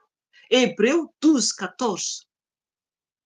Fa izay tsy manam-pahamasinana dia tsy hitan'ny tompo. Zany hoe olona velona zany no ambara eto. Olona velona fa tsy olona maty akory. Olona velona fa tsy olona maty akory. fa izay tsy manam-pahamasinana dia tsy ahitany tompo. Mila mitandrina mafy dia mafy isika. Verytsika ao amin'ny Tesaloniana teo ihany. Dia ho raisintsika ihany koa ovakitsika ny Tesaloniana toko fa telo ihany tsika zao aloha satria misy teny anankiray mbola tsy niraisiko teo mbola tsy nazavaiko moa zany. Fa izao ny sitrapon'Andriamanitra dia ny hanamasinana anareo ka hifadianareo ny fitsangajangana. Amen. Io zany le hoe fitsangajangana. Le fitsangajangana misy endriny maro izy io. Ny voalohany dia manambara ny amin'ny hoe fanompo-tsampy. Raha ohatra ka manaraka fanompo-tsampy ny olona anankiray dia izay le hoe rafilan'Andriamanitra. Fitsangajangana amin'ny fanompo-tsampy izany. Satria ny fanompo-tsampy dia Losifera izany no ambadika an'io Satana. Dia lasa rafilan'Andriamanitra zany no tompoinao dia tsy Andriamanitra intsony. Dia eo ihany koa ny amin'ny olombelona. Raha ohatra olona manambady nefa ny mampirafy na koa hoe olona mifampisipa ohatra nefa tokony tsisy mihitsy ny fampisipana. Fa rehefa tia zazalahy ianao raha vehivavy na lehilahy raha ohatra lehilahy ianao ka hoe tia vehivavy koa na hoe vehivavy ianao dia tia lehilahy dia tokony hoe hifankatia voalohany tonga dia hifanambady fa tsy hoe fampitaritarika eny. Fa ny fitsangajangana dia ny tsy fanajanana anankiray ary ny tompo ara ny teny mihitsy fa raha mijery vehivavy fotsiny lehilahy anankiray dia efa manota ao anatiny tenan'izay. Maso fotsiny dia mampanota tonga dia fitsangajangana izany. Ampiko hoe tsy ny lehilahy ihany fa vehivavy ihany koa. Raha manambady ianao nefa mbola mijery lehilahy ny masonao dia efa anaty fitsangajangana izay. Any amin'ny elo no vantaninao. Elo no vantaninao. Mazava be ny ten'Andriamanitra ao amin'ny Apokalipsy tao vakitsika io Apokalipsy toko 2:20. Toko 1:20 ny raisitsika. Apokalipsy toko 1:20 afaka mandray noty ianao Apokalipsy toko 1:20 andininy 9. Hoy ny teny tompo vakiko amin'ny anarany. Fa ny osa, ny tsy mino, ny vetaveta, ny mpamono olona, ny mpijangajanga, ny mpanao ody ratsy, ny mpanompo sampy ary ny mpandainga rehetra dia anana ny anjarany ao anatin'ny farihy rehetra afo sy solifara. Izany no fahafatesana faharoa. Amen. Hitanareo izany. Ao le fitsangajangana maro be no voatonona teo okanao hamaky miadana an'izany. Tonga dia farihy. Tonga dia any amin'ny farihy rehetra afo sy solifara. Tsisy tsony ny ampovoany. Tsisy izany hoe fanadiovana izany. Fa tonga dia afo be no vantaninao. Dia mbola velona le olona dia efa matsady ny fanahany. Mandehandeha zany le olona fa faty mandehandeha iny. Faty mandehandeha iny. Satria maty anatin'ny fitsangajangana. Eo ihany koa ino tsara le teny ny osa izany dia efa maty ihany koa ny ara-panahiny osa. Ny tsy mino, ny vetaveta, ny mpamono olona, ny mpijangajanga, ny mpanao ody ratsy, ny mpanompo sampy ary ny mpandainga rehetra. Izany rehetra izany raha mianatra izany dia efa maty ara-panahy. Zay le fahafatesana voalohany izay. Le nofo mandehandeha le olona fa le fanahy efa maty. Dia rehefa tonga fahafatesana faharoa eto amin'ny ten'Andriamanitra eto dia izay vao tena hoe anany anjarany ao anatin'ny farihy rehetra afo sy solifara. Riavana zava-doza izany. Zava-doza anie izany. Raha vao ohatra ka mieritreritra ako ny amin'ny fanahin'olona anankiray tena hoe soraka ny tompony amin'ny fanomezam-pahasoavana nomeny ahy indraindray nefa tena hoe feno alahelo fa tsy mampaninay izany. Tena feno alahelo ny fanahy. Satria ampiseho ny fanahy masina ahy. Ny fanahin'olona hitako hoe olona velona zao eo alohako nefa ny fanahiny tsy ao anatiny fa ny amin'ny elo. Mafy anie izany itsoriko anareo hoe mafy izany. Fa ny tompo mampitafiry ahy fa fantatrao ny fanahin'ny olo io fatotra any amin'ny elo. Fatotra any amin'ny elo. Nefa le olona tsy mety mibebaka tsy mety mibebaka. Ry havana, misy ny elo, misy ny elo, misy olona fantatro dia indraindray mangoraka an'le olona, indraindray te resaka amin'le olona, indraindray tena hoe anavotra le olona, tena hoe te hiezaka anao zay farany azoko atao mihitsy, aseho an-tompo anatin'ny nofo hoe io olona io. Hitako fotsiny le olona lohany izy olombelona, fa ny vatany de biby, vatany de biby. Efa any amin'ny elo ifanahin'le olona. Ry havana, mila mitandrina isika, ny maso maloto fotsiny. Raha vehivavy ianao tia mijery lehilahy, mitsiritra lehilahy, de efa elo no miandry anao, efa any amin'ny elo ho fanahinao. Raha lehilahy ianao ka hoe mitsiritra vehivavy, tia mijery vehivavy, de efa elo no miandry anao. Satria ten'Andriamanitra mazava, mazava ten'Andriamanitra, tsy mampatahotra ao akory, fa mazava ten'Andriamanitra. Ny tompo mihitsy no niteny hoe raha vao mitsiritra olona amin'ny maso dia efa fijangajangana izany. Efa fijangajangana izany. Mila masina isika vao tafiditra any an-danitra. Mila fahamasinana tanteraka Andriamanitra. Izy tsy tia loto, rikoriko ny loto Andriamanitra. Rehefa tena efa mitompo isika dia manjary mankala ota koa isika. Tena hoe tonga ho azy zay. Tena hoe tsy te hierika intsony ny lota, ny ota ny anantsika teo aloha.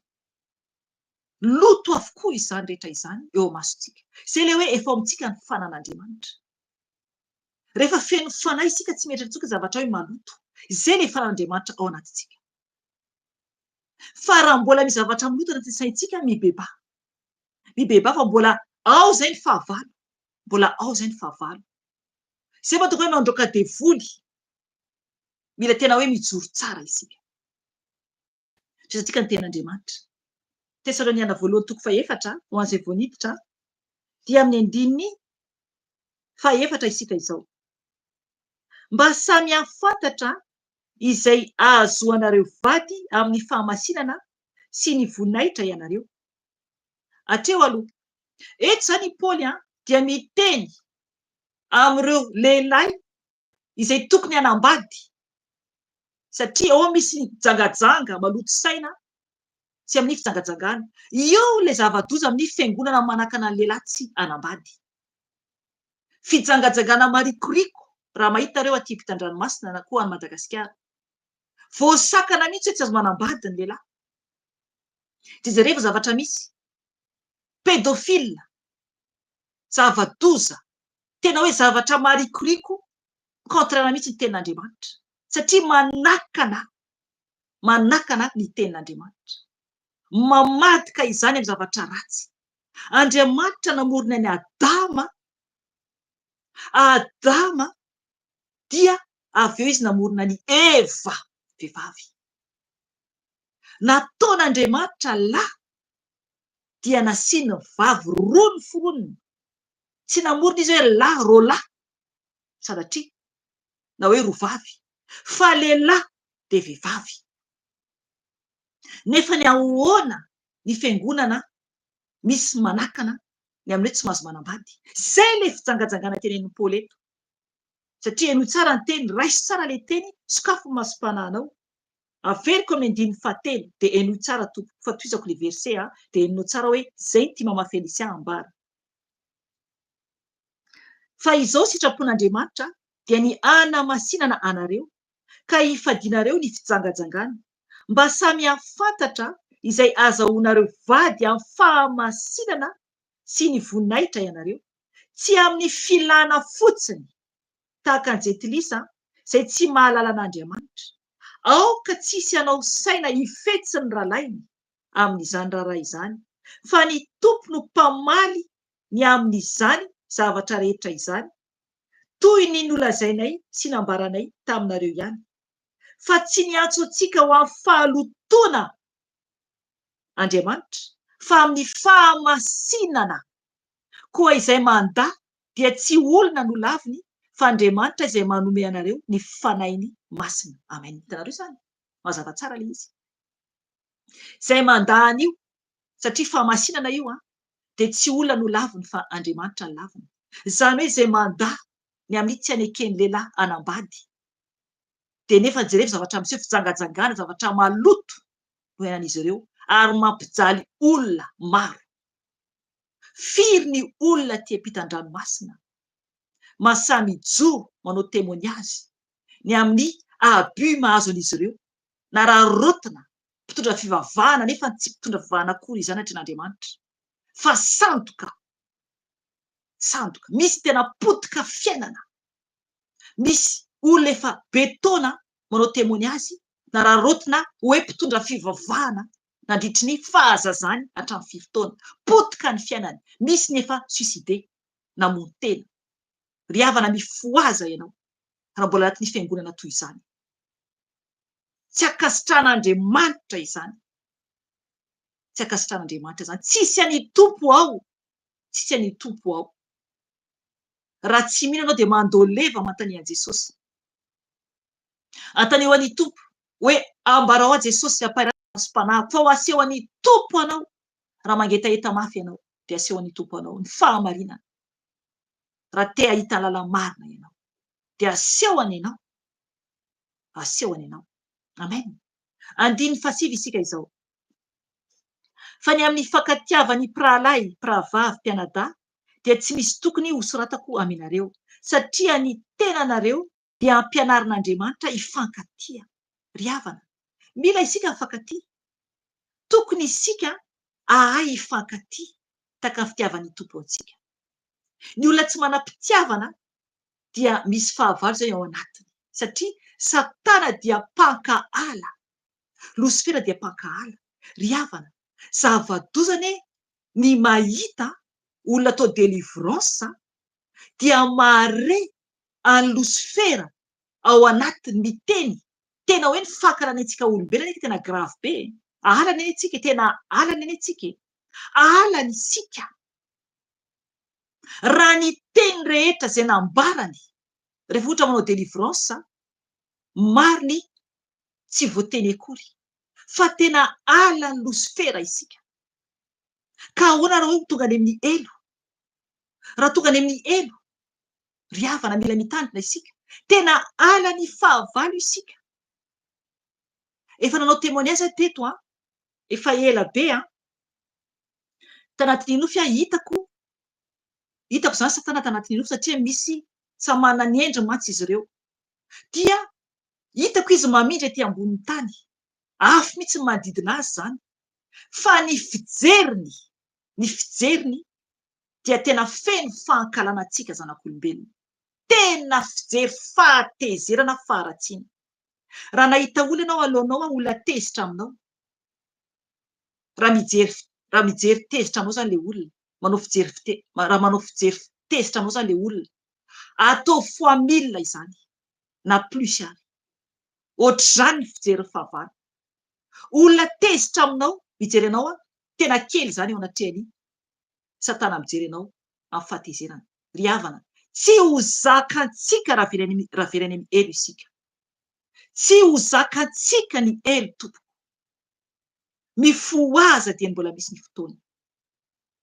Tsika neka endrik'Andriamanitra, zanak'Andriamanitra isika. Izay no mahatonga ny fahavalo mankahala antsika. Satria nataon'Andriamanitra mitovy endrika aminy isika. Raiso ohatra raha mananjanaka ianao. Raha ohatra ianao mananjanaka, jerevy ny endriky ny zanakao. Zanakao tianao. Ohatr'izay koa Andriamanitra amintsika. Isika zanany. Dia halan'ilay fahavalo isika. Raha misy olona mankahala anao, ahoana ny itiavany ny zanakanao? Ahoana ny itiavany zanakanao raha misy tena mankahala anao? Satria zanakanao mitovy aminao. Mitovy aminao. Ry havana, mila mitandrina isika. Impiry isika zanak'olombelona eto mahatsiaro zavatra anankiray. Manao remarque. Zany isan'izay koa manao remarque koa. Efa natsain'ny tompo mantsy tokony tsy hanao an'izany intsony. Indray miteny zanakao hoe mitovy amin'ny toetra ny papanao ianao na amin'ny zanakolahy. Tsy azontsika atao izany satria samy manana ny toetrany ireo. Dia indraindray koa miteny hoe mitovy toetrany amin'ny mamanao ianao. Satria ny antony misy itovizana amin'Andriamanitra isika zanak'Andriamanitra. Dia izay no mahatonga ny fahavalo tsy faly amintsika. Raha tonga any amin'ny elo isika dia tena hoe hijaly mandrakizay tompoko. Mandrakizay tsisy fiafarana. Tsisy fiafarana. Ry havana verena amin'i Jesosy. Verena amin'i Jesosy. Fa misy ny elo. Misy ny elo. Ary io avokoa ny fombafomba tsampy rehetra mba hidiranao any an-danitra. Fa tsy faly amintsika ny fahavalo. Tsy faly amintsika ny fahavalo. Ary mazava ny ten'Andriamanitra fa tsy maintsy any amin'ny elo ireo olona manao ratsy rehetra ireo. Tsy maintsy any amin'ny elo satria rehefa tsy mankatoa an'Andriamanitra dia lasa zanaky Satana. Tadidi tsara ny tenin'i Jesosy ao amin'ny Jona toko fahavalo. Amin'ireo jiosy izay niteny hoe manaraka anazy, hoe nino anazy, hoe zanaky Abrahama izay. Ny tompo ny teny hoe devoly ny rainareo. Ny tompo ny teny satria rehefa tsy mankatoa an' Jesosy dia zanaky ny devoly. Tsy hivazivazy antsika Andriamanitra. Tsy mivazivazy amintsika Andriamanitra. Rehefa tsy zanak'Andriamanitra dia zanaky ny devoly izany. Vakio Jona toko fahavalo. Fa ho hitanao izany teny izany. Rehefa tsy zanaky ny ray tsika dia zanaky ny fahavalo. Ry havana, vonjeo ny fanahinao dia mbola misy ny fotoana. Vonjeo ny fanahinao. Andiny fasifitsika ato amin'ny Tesaloniana voalohany toko fahaefatra. Fa ny amin'ny fankatiavan'ny mpirahalahy, mpirahavavy, mpianadahy dia tsy misy tokony ho soratakoa aminareo satria ny tenanareo dia ampianarin'Andriamanitra hifankatia. Efa vakiantsika io teo an. Diny fahafolo. Fa manao izany ihany ianareo amin'ny rahalahy, rahavavy, ranadahy rehetra manerana ny Makedonia. Nefa mananatra anareo ihany izahay, ry rahalahy, rahavavy, ranadahy, mba hitombo bebe kokoa ianareo. Amen. Ry havana, mila mitombo bebe kokoa ny amin'ny fitiavana. Mianara mahay mity olona. Mila ianarana izany. Ny tompo ampianatra anao rehefa tsy mahay mity ianao. Ny tompo ampianatra mangataha amin'i Jesosy rehefa tsy mahay mity. Fanahy masina hitoetra ao aminao aizanao mity. Andiny faha 120. Ary mba ho kendrenareo ny ho tafatoetra tsara sy hitandrina ny rarahanareo ary hiasa amin'ny tananareo araka izay nandidianay anareo hatreo aloha. Eto izany dia mila ihany koa miasa isika. Eto i Paoly dia niteny hoe hiasa amin'ny tananareo. Ry havana, misy ny mpitondra fivavahana dia miandry velom-potsiny. Mialatsiny raha manao ilay fiteny izay. Miandry velom-potsiny. Tsy azo atao izany. Tsy azo atao izany. I Paoly apôstôly dia miteny eto fa tokony hiasa amin'ny tananareo araka izay nandidinay anareo. Ireo zanak'Andriamanitra teo aloha any amin'ny asan'ny apôstôly tamin'izy ireo niaraka niaina dia samy nanambatra ny fananan'izy ireo. Niaraka manambatra, samy mitondra ampiraisina ho an'ny tompo. Araka teny samy mitondra ny anjara birikiny. Samy mitondra izay ananany. Fa tsy hoe izany lohan'ny fiangonana dia alefaso ny vola, alefaso ny fananana. Ry havana, afo be ny miandry anao. Afo be ny miandry anao. Mila tsy maintsy miasa amin'ny tanany ihany koa ny olona anankiray. Tsy maintsy miaraka atambatra izay omena ho an'ny tompo. Miezaka ny tsiraray avy. Samy mitady dia karakara ho an'ny fiangonan'Andriamanitra. Karakara ho an'ny asan'Andriamanitra. Izany hoe tsy maintsy mame ihany koa. Fa tsy hoe tsy manan'inina dia za tsy ame mihitsy aninina. Ianao no fanatitra velona voalohany, ianao. Ataovy ny asan'Andriamanitra rehefa tsy manana ianao ny ampelantananao. Ataovy ny asany, manompoa, mikarakara izay vitanao. Karakarao ny majinika izay vitanao. Ataovy izay kely indrindra vitanao. Fa raha misy ampelantananao dia ity anampiko ho an'ny asan'i Jesosy. Ny tompo mahita an'io mahita an'io ny tompo. Fitaovany tompo isika tsiraray avy. Fitaovany isika. Ary izy manome mba hanomezanao azy koa ho an'ny tompo.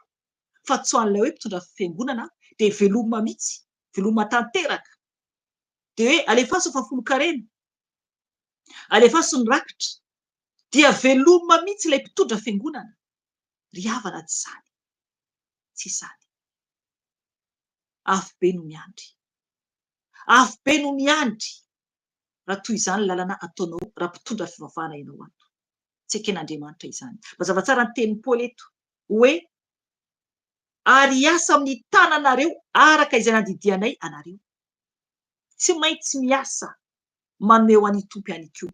9:12 mba andehananareo amin'izay fitondran-tena mamendrika aminy eo ivelany ka tsy hiankina na amin'ny iza na amin'iza ianareo. Amen. Hitanareo izany mazava be ny ten'Andriamanitra tsy hiankina na amin'ny iza na amin'ny iza tsy hiankina na amin'ny iza na amin'ny iza ry havana tokony mifanampy tsy maintsy mametraka izay mba nananao ianao tsy maintsy mametraka izay mba nananao ianao satria ny tompo avokoa izany rehetra izany any tompo avokoa izany tsy maintsy manome any tompo ianao satria ny tompo io raha tsy manana omena ianao dia ny tenanao no manompo an' Jesosy manao ny asany tondram-bavaka ny olona manampy izay araka izay vitanao manambara ny fahatsaran'i Jesosy.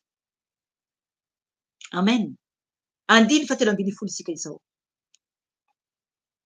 fa tsy tianay tsy ho fantatrareo ry rahalahy rahavavy ranadahy ny amin'izay efa nodimandry mba tsy alelovanareo tahaka ny sasany izay tsy manana fanantenana fa raha inoantsika fa efa maty Jesosy sady efa nitsangana indray dia toy izany koa no hitondran'Andriamanitra izay efa nodimandry tao amin'i Jesosy hiaraka aminy. Amen. Hatreo aloha eto izany Paoly apôstôly dia miteny ny amin'ny olona efa maty ao amin'ny tompo izany ao amin'ny tompo ao amin'ny tompo mampafantatra izany antsika eto fa isika neka manana fanantenana isika izany hoe tsy ho verimaina foana ny havizanantsika manompo an' Jesosy rehefa ao amin'i Jesosy isika na reraka ianao na mitomany ianao na tsy hitanao izay atao dia manana fanantenana ianao rehefa ao amin'i Jesosy tsy malahelo tahaka an'ireo olona tsy ao amin'ny tompo izany satria mazava tsara ny tenin'Andriamanitra eto tenin'ny Paoly eto hoe fa tsy tianay tsy ho fantatrareo rahalahy rahavavy ranadahy ny amin'izay efa nodimandry mba tsy alahellovanareo tahaka ny sasany izay tsy manana fanantenana. Amen. Rehefa tsapanao fa tena amin'ny tompo ianao dia manana fanantenana hiaona amin'ilay rahavavy na ranadahy na ilay rahalahinao ao amin'ny tompo rehefa hiala ity ianao. Izay ilay fanantenanao amin'i Jesosy izay rehefa ao amin'ny tompo isika satria 10:14 manambara hoe fa raha inoantsika fa efa maty Jesosy sady efa nitsangana indray dia toy izany koa no hitondran'Andriamanitra izay efa nodimandry tao amin'i Jesosy hiaraka aminy. Amen. Ohatr'izay mihitsy no ataon'Andriamanitra zany ny amin'izay nodimandry izany hoe Jesosy efa maty dia nitsangana tamin'ny maty dia isika koa raha ohatra ka maty isika alohany Jesosy ho avy any amin'ny rao alanitra dia rehefa hivoaka eny amin'ny rao alanitra Jesosy dia isika izay maty zany amin'ny fotoana io no hiakatra aloha ho eny amin'ny rao alanitra zay vao ilay velona ety ambonin'ny tany zany.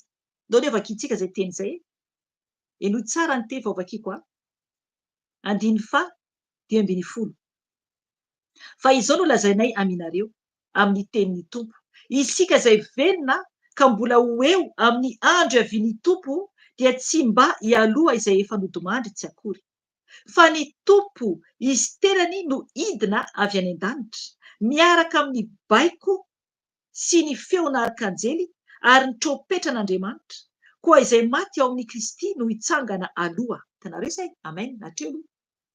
Amen. Hatreo aloha.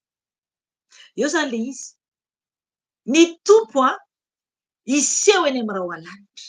Aleloia.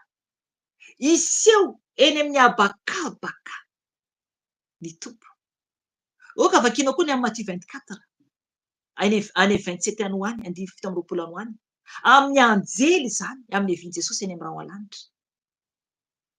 Ny tompo zany iseho eny amin'ny raha alanitra Jesosy. Dia amin'ny fotoana io dia mazava tsara ny ten'Andriamanitra eto hoe miaraka amin'ny baiko sy ny feona arkanjely ary ny trompetan'Andriamanitra. Koa izay maty eo amin'ny Kristy no hitsangana aloha. Amen. Ry havana, ny maty eo amin'ny Kristy hitsangana aloha. Raha mbola ety zany isika dia are zany isika feona arkanjely. Aleloia. Aleo sarin-tsaina mihitsy. Are tsika feona arkanjely ary ny trompetran'Andriamanitra raha mbola velontsika amin'ny fotoana io. Dia ny maty eo amin'ny tompo hitsangana ho hitantsika zany ireo. Hitsangana dia hiakatra eny an-danitra eny, hiakatra eny ambony eny. Dia eny isika hiakatra koa tsika avy eo hiaona amin'izy ireo eny. Aleloia. Ry havana, ho avy anie izany zavatra izany, ho hisy izany fa tsy tantara akory. Ho hisy izany. Mifoaza tompoko, mifoaza. Raha izy Jesosy raha mbola tsy handray Jesosy ianao tompo sy ambon'izay fiainanao. Mifoaza fa ho avy Jesosy, ho avy izy. Tsy maintsy ho tanteraka io, ho avy ny fitsarana. 7:10. Ary rehefa afaka izany dia isika izay velona ka mbola ho eo no ankarina hiaraka amin'ireo ho eny amin'ny rahona hitsena ny tompo any amin'ny habakabaka. Dia ho any amin'ny tompo mandrakariva isika, koa dia mifampionona ianareo amin'ireo teny ireo. Amen. Hitanareo sa? Ho any amin'ny tompontsika. Ho any amin'ny tompontsika, izy eny amin'ny habakabaka. Eny amin'ny habakabaka izy. Jereo ny ten'Andriamanitra eto. Ny ten'Andriamanitra eto nampahafantarina fanamatsy tamin'ny teo hoe jereo le teny amin'ny andiny fa 1:10. Aveo kely amin'ny anaty tompo hoe fa ny tompo izy tenany no idina avy any an-danitra. Izy tenany no idina avy any an-danitra. Maheno no sokerika? Aleloia. Fa ny tompo izy tenany no idina avy any an-danitra. Ry havana. Idina avy any an-danitra tsy hoe koa idina ety ambony tany.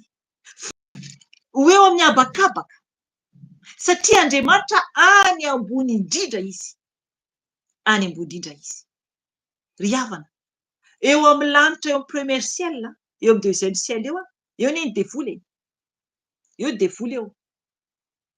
Mbola afaka mandeha vezivezy ihany Satana. Tsy ireo firongo mbola maro izy eo. Vakio ny Efesiana 4:1 manomboka ny 10:10. Fa efa naseho tompo anahy mihitsy karazana fanaratsikoa eo ambony eo.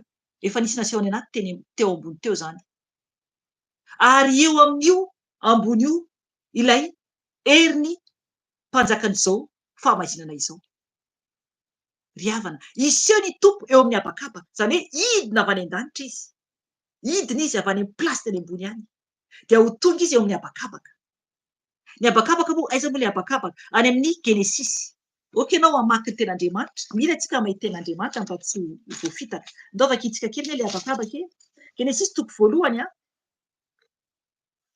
Vakiantsika manokana 9:1. Genesisy 1:1 9:1 ka hatramin'ny 9:9. Hoy ny teny tompo vakiako amin'ny anarany. Ary Andriamanitra ny teny hoe misia habakabaka eo anelanelan'ny rano ary aoka izany no ampisaraka ny rano amin'ny rano. Ary Andriamanitra nanao ny habakabaka ka nanasaraka ny rano ambanin'ny habakabaka tamin'ny rano ambonin'ny habakabaka. Dia nisy izany. Ary nataon'Andriamanitra hoe lanitra ny habakabaka. Dia nisy hariva ary nisy maraina. Izay no andro faharoa. Amen. Hitanareo zany? Nataon'Andriamanitra hoe lanitra ny habakabaka. Io lanitra hitantsika io zany no habakabaka io hitantsika io. Fa Andriamanitra any an-danitra, any anatiny, any ambony be any Andriamanitra. Fa Jesosy no ho avy eo amin'ny lanitra eo ambony eo. Eo amin'ny habakabaka eo. Aleloia. Ry havana ho avy Jesosy hampiakatra antsika. Ahita azy ny maso rehetra. Ho tafakatra va sa tsia? Ho tafakatra va sa tsia? Mila fahamasinana izy. izay vao tafiditra ny lanitra. Raha ohatra ka ho maty isika alohan'ny tompo avy any amin'ny raha an-lanitra, dia isika no hiakatra alohan'ny izay mbola velona. Fa raha ohatra kosa ka tsy ao amin'ny tompo, dia tsy hivoaka ny fasana, fa miandry ny amin'ny fitsarana tonga dia any amin'ny elo. Tonga dia any amin'ny elo. Zava-doza tompoko. Zava-doza. Isika izay mahatratra ny farany ho vonjena. Ary ny tompo hanova antsika amin'ny fitafiana masina ilay tena endrika antsika ao an-danitra ao. Fahazavana, fahatsarana lehibe. Fa raha ohatra ka maty isika anaty fahotantsika, iny paozinao maty iny tao anaty fahotana iny no midina any amin'ny elo direct iny. Iny paozinao iny no any amin'ny elo. Mandrakizay, mandrakizay. Mandrakizay.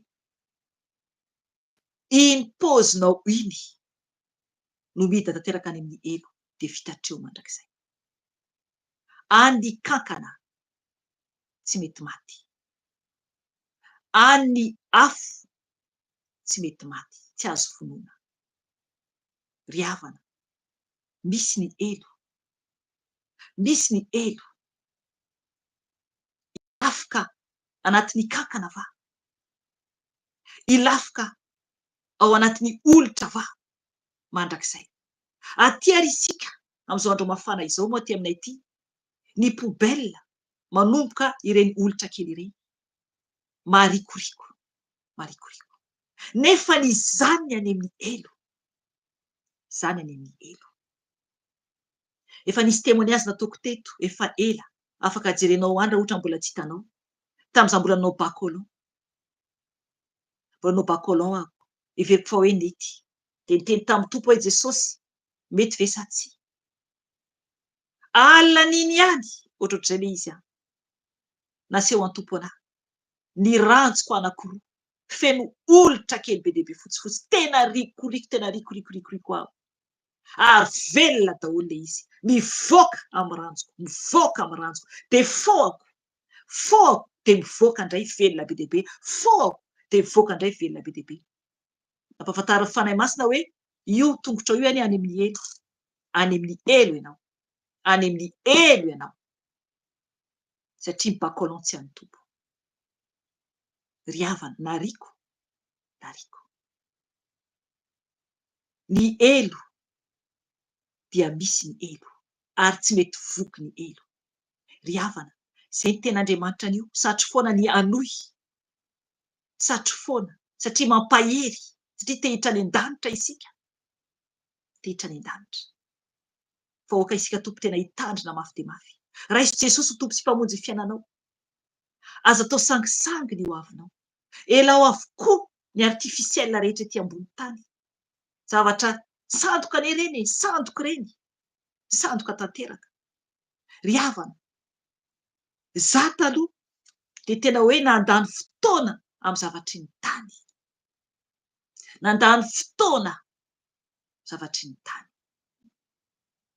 Araka teny nandramana avokoa izay tiana rehetra. Nefa ny elo ny andry ahy.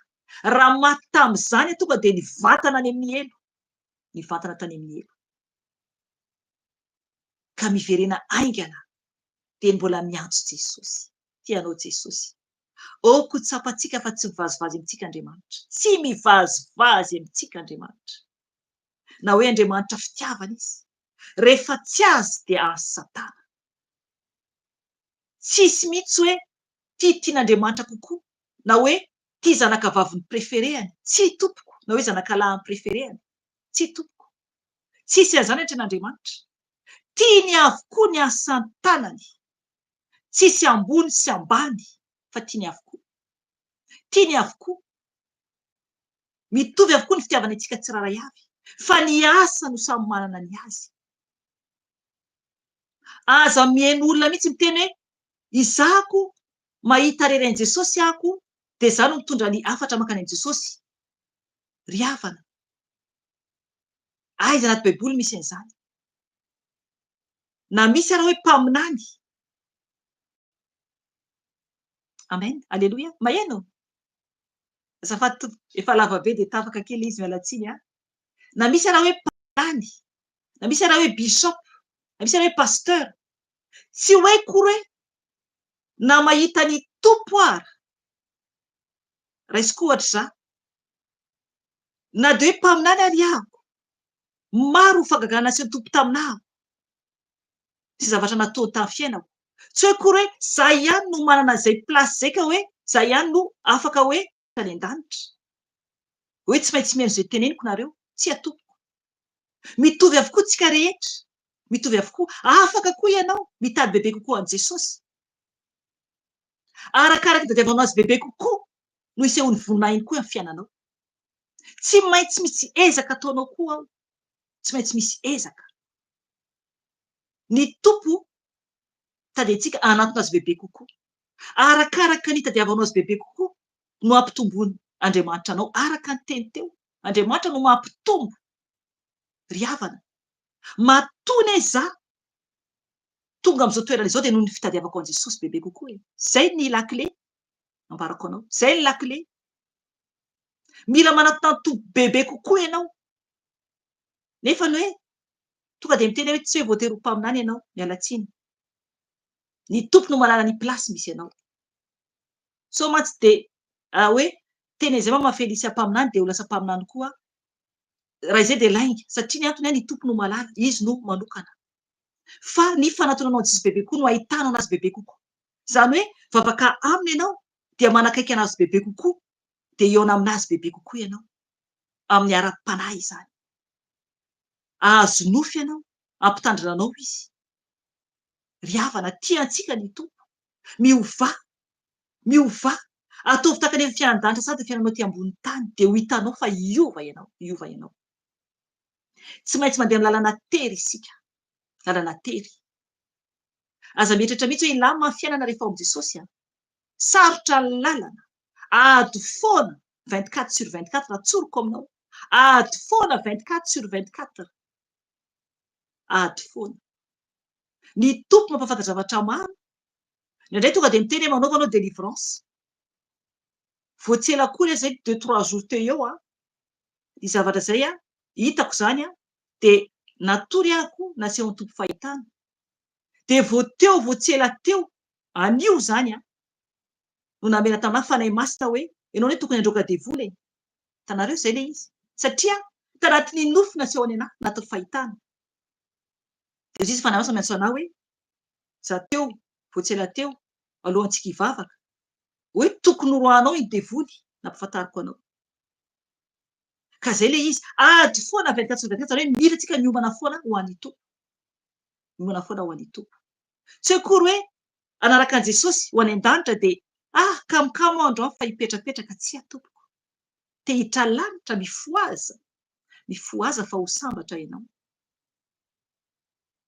mifoaza fa ho sambatra ianao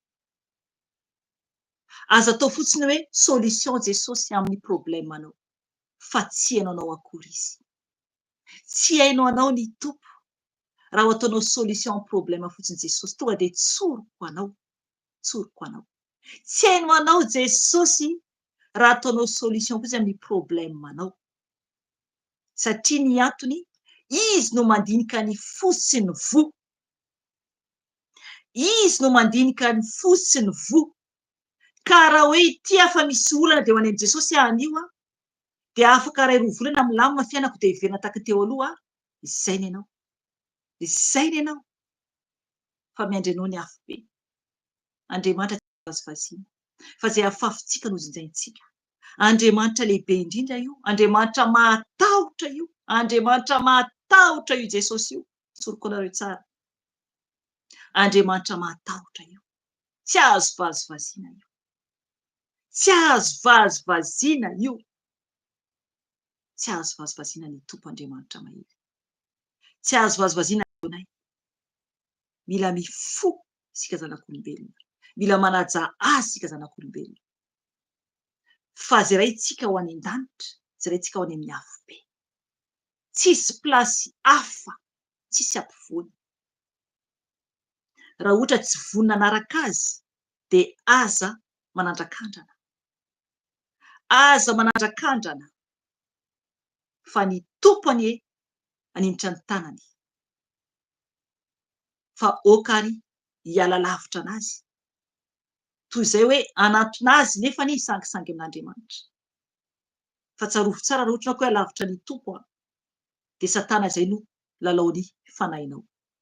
Izy manao serpiera anao izay mihitsy atao serpiera izy tsy sendra-fo izy atao mifamafana tongotra ianao izay ny ataony rehefa ohatra ka manatona azy isika.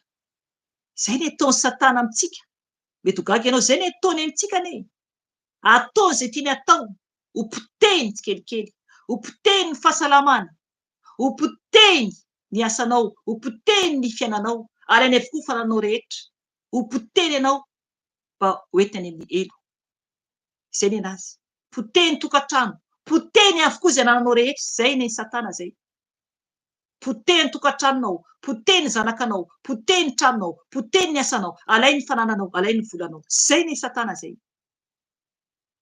omeny aloha ianao omeny ianao dia aveo dia alainy amin'izay tsikelikely ataony malahelo ianao mitomany ianao mijaly ianao izay ny amin'izay ny amin'ny tompo sarotra ny lalana fa feno fahasambarana ianao fahasambarana fanantenana ho any an-danitra mandrakizay fanantenana ny lanitra ary pe ny ao anatinao tsy ny ankonanao na dia tsy ao amin'ny tompo ary ny ankonanao fa pe ny ao anatinao izay ny ao amin'i Jesosy satria rehefa ao amin'ny tompo anao dia miaro ny ankonanao koa ny tompo na tsy mbola azy ary ny ankonanao izay ny ao amin'i Jesosy izay ny ao amin'i Jesosy. Ry havana fidio ny lanitra fa zava-dozany elo tsoroko anao zava-dozany elo tsoroko anao ny kely izay hitako ny amin'ny elo dia tsy ho zakantsika izany tsy ho zakantsika izany na ny fahavalo hoe olona mitsangana ho fahavalontsika ary tsy iriantsika ho any amin'ny elo tsy iriantsika ho any amin'ny elo. Ry havana tianao Jesosy tiai Jesosy miantso anao izy anio mibeba fa dia efa mibebaka tsika teo mibeba atolory azy ny tenanao ho fanatitra velona ho azy fa ho avy Jesosy tsy fantatrao na mbola misy ora firy na mbola misy volana firy na mbola misy taona firy no andalovanao eto ambonin'ny tany tsy fantatrao izany. Jesosy no malala ka miomana iaona amin'ilay Andriamanitra ataoko hoe Andriamanitra satria sao dia tsy Andriamanitra ao sao dia miteny izy rehefa tonga alohany ianao hoe ianao manao hoe tompoko izy miteny tsy fantatro akory ianao tsy fantatro akory ianao. Ry havana raha mananjanaka ianao dia raha miteny ianao raha zanakanao miteny aminao hoe mama na hoe papa dia miteny hoe tsy fantatra akory ianao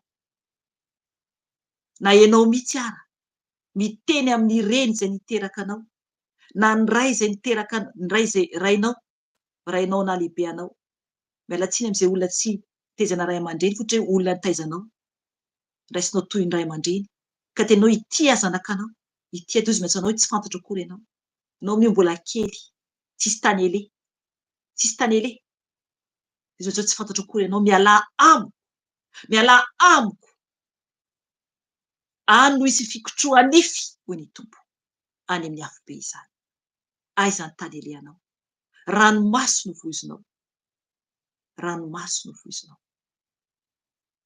tiantsika Jesosy aza mihazona izao tany izao fa ho levona ny lanitra sy ny tany ho ten'Andriamanitra ao amin'ny boky Marka manambara izany ho levona ny tany sy ny lanitra fa ny ten'Andriamanitra tsy mba ho levona omeko anao ny verse ho levona ny tany sy ny lanitra ao amin'ny Marka 7:20 angambany izay raha sy jereko Marka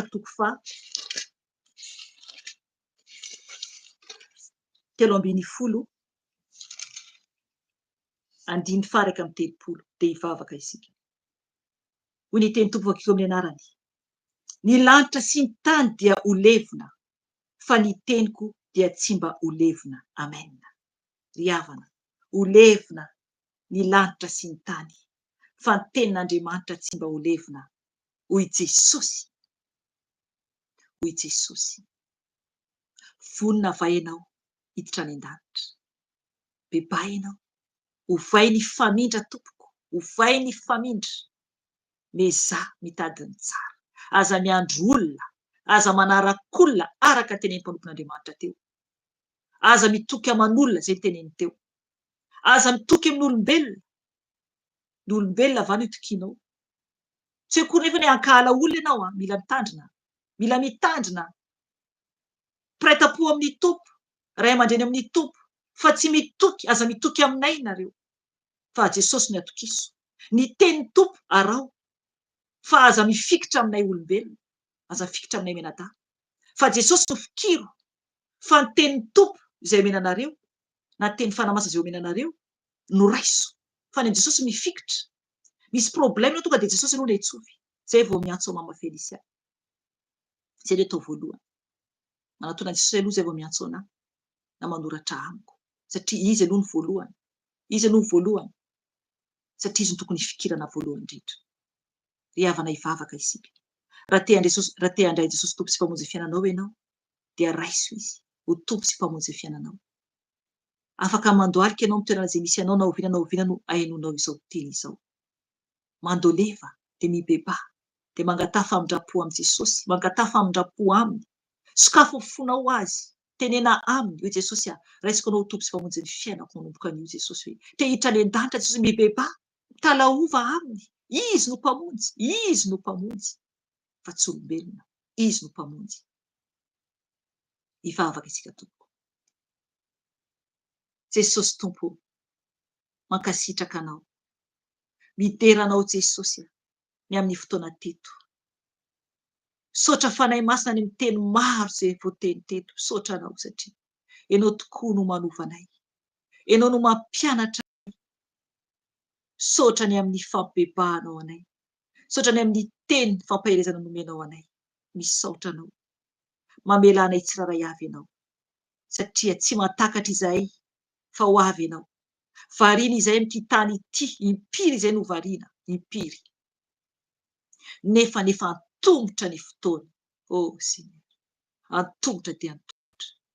Efa vita avokoa ny fanomanana ao an-danitra. Efa vita. Jesosy io, mamindra fo aminay zanakao, mamela anay Jesosy satria variana izahay. Variana amin'ny zavatry ny tany. Mamela Jesosy ny tsiraray avy izay mibebaka aminao, izay mangataka famindram-po aminao Jesosy. Mamela. Reo Jesosy ny zanakao izay mandray anao tompo sy mpamonjy ny fiainany. Tompo, oka ianao eno ny vavaka. Eno Jesosy ny fivavaka an'izy ireo. Tompo, raisy izy ireo Jesosy ho zanakao. Tompo malala ho. Oka ianao tompo hanafaka an'izy ireo. Oka ianao hanafaka an'izy ireo Jesosy malala ho. Raha vonona ianao handray Jesosy tompo sy mpamonjy ny fiainanao dia oka ianao hamerina ny teny izay ambarako. Jesosy intia Jesosy. Vonona Jesosy handray anao tompo sy mpamonjy ny fiainako. Mamela ahy Jesosy, mamindra fo amiko ianao. Fafao Jesosy ny anarako any amin'ny elo. Fafao tompo ny anarako any amin'ny elo Jesosy. Fahasoratany an-danitra Jesosy ny anarako. Mba ho tafiditra any Jesosy io. Mifona aminao tompo. Mamela ny fahotako hatramin'ny fahazazako hatramin'izao fotoana izao. Mifona ao Jesosy. Tompo, raisiko anao tompo sy mpamonjy ny fiainako. Sokafako ny foko anao Jesosy. Sokafako ny foko anao Jesosy. Midira tao poko anao Jesosy ho mpanjakako, ho mpamonjy ahy. Vonjeo aho Jesosy. Vonjeo aho Jesosy. Tompo malalao. Soratany anarako Jesosy any an-danitra. Mba ho tafiditra ny lanitra ao. Misaotra anao Jesosy. Ho anao kosa izay niverin-dalana ka hiverina amin'ny tompo dia mangatà famindrapo amin'i Jesosy. Tompo malalao ireo Jesosy ny zanakao Jesosy. Mamela anay Jesosy. Mamela izay miverin-dalana Jesosy malalao. Raiso izy ireo Jesosy. Raiso izy ireo tompo. Ho mpanompo mahasoa anao indray. Jesosy io. Satria ianao no Andriamanitra tompoinay. Ianao ilay ho avy Jesosy. Ampiakatra anay eny aminao.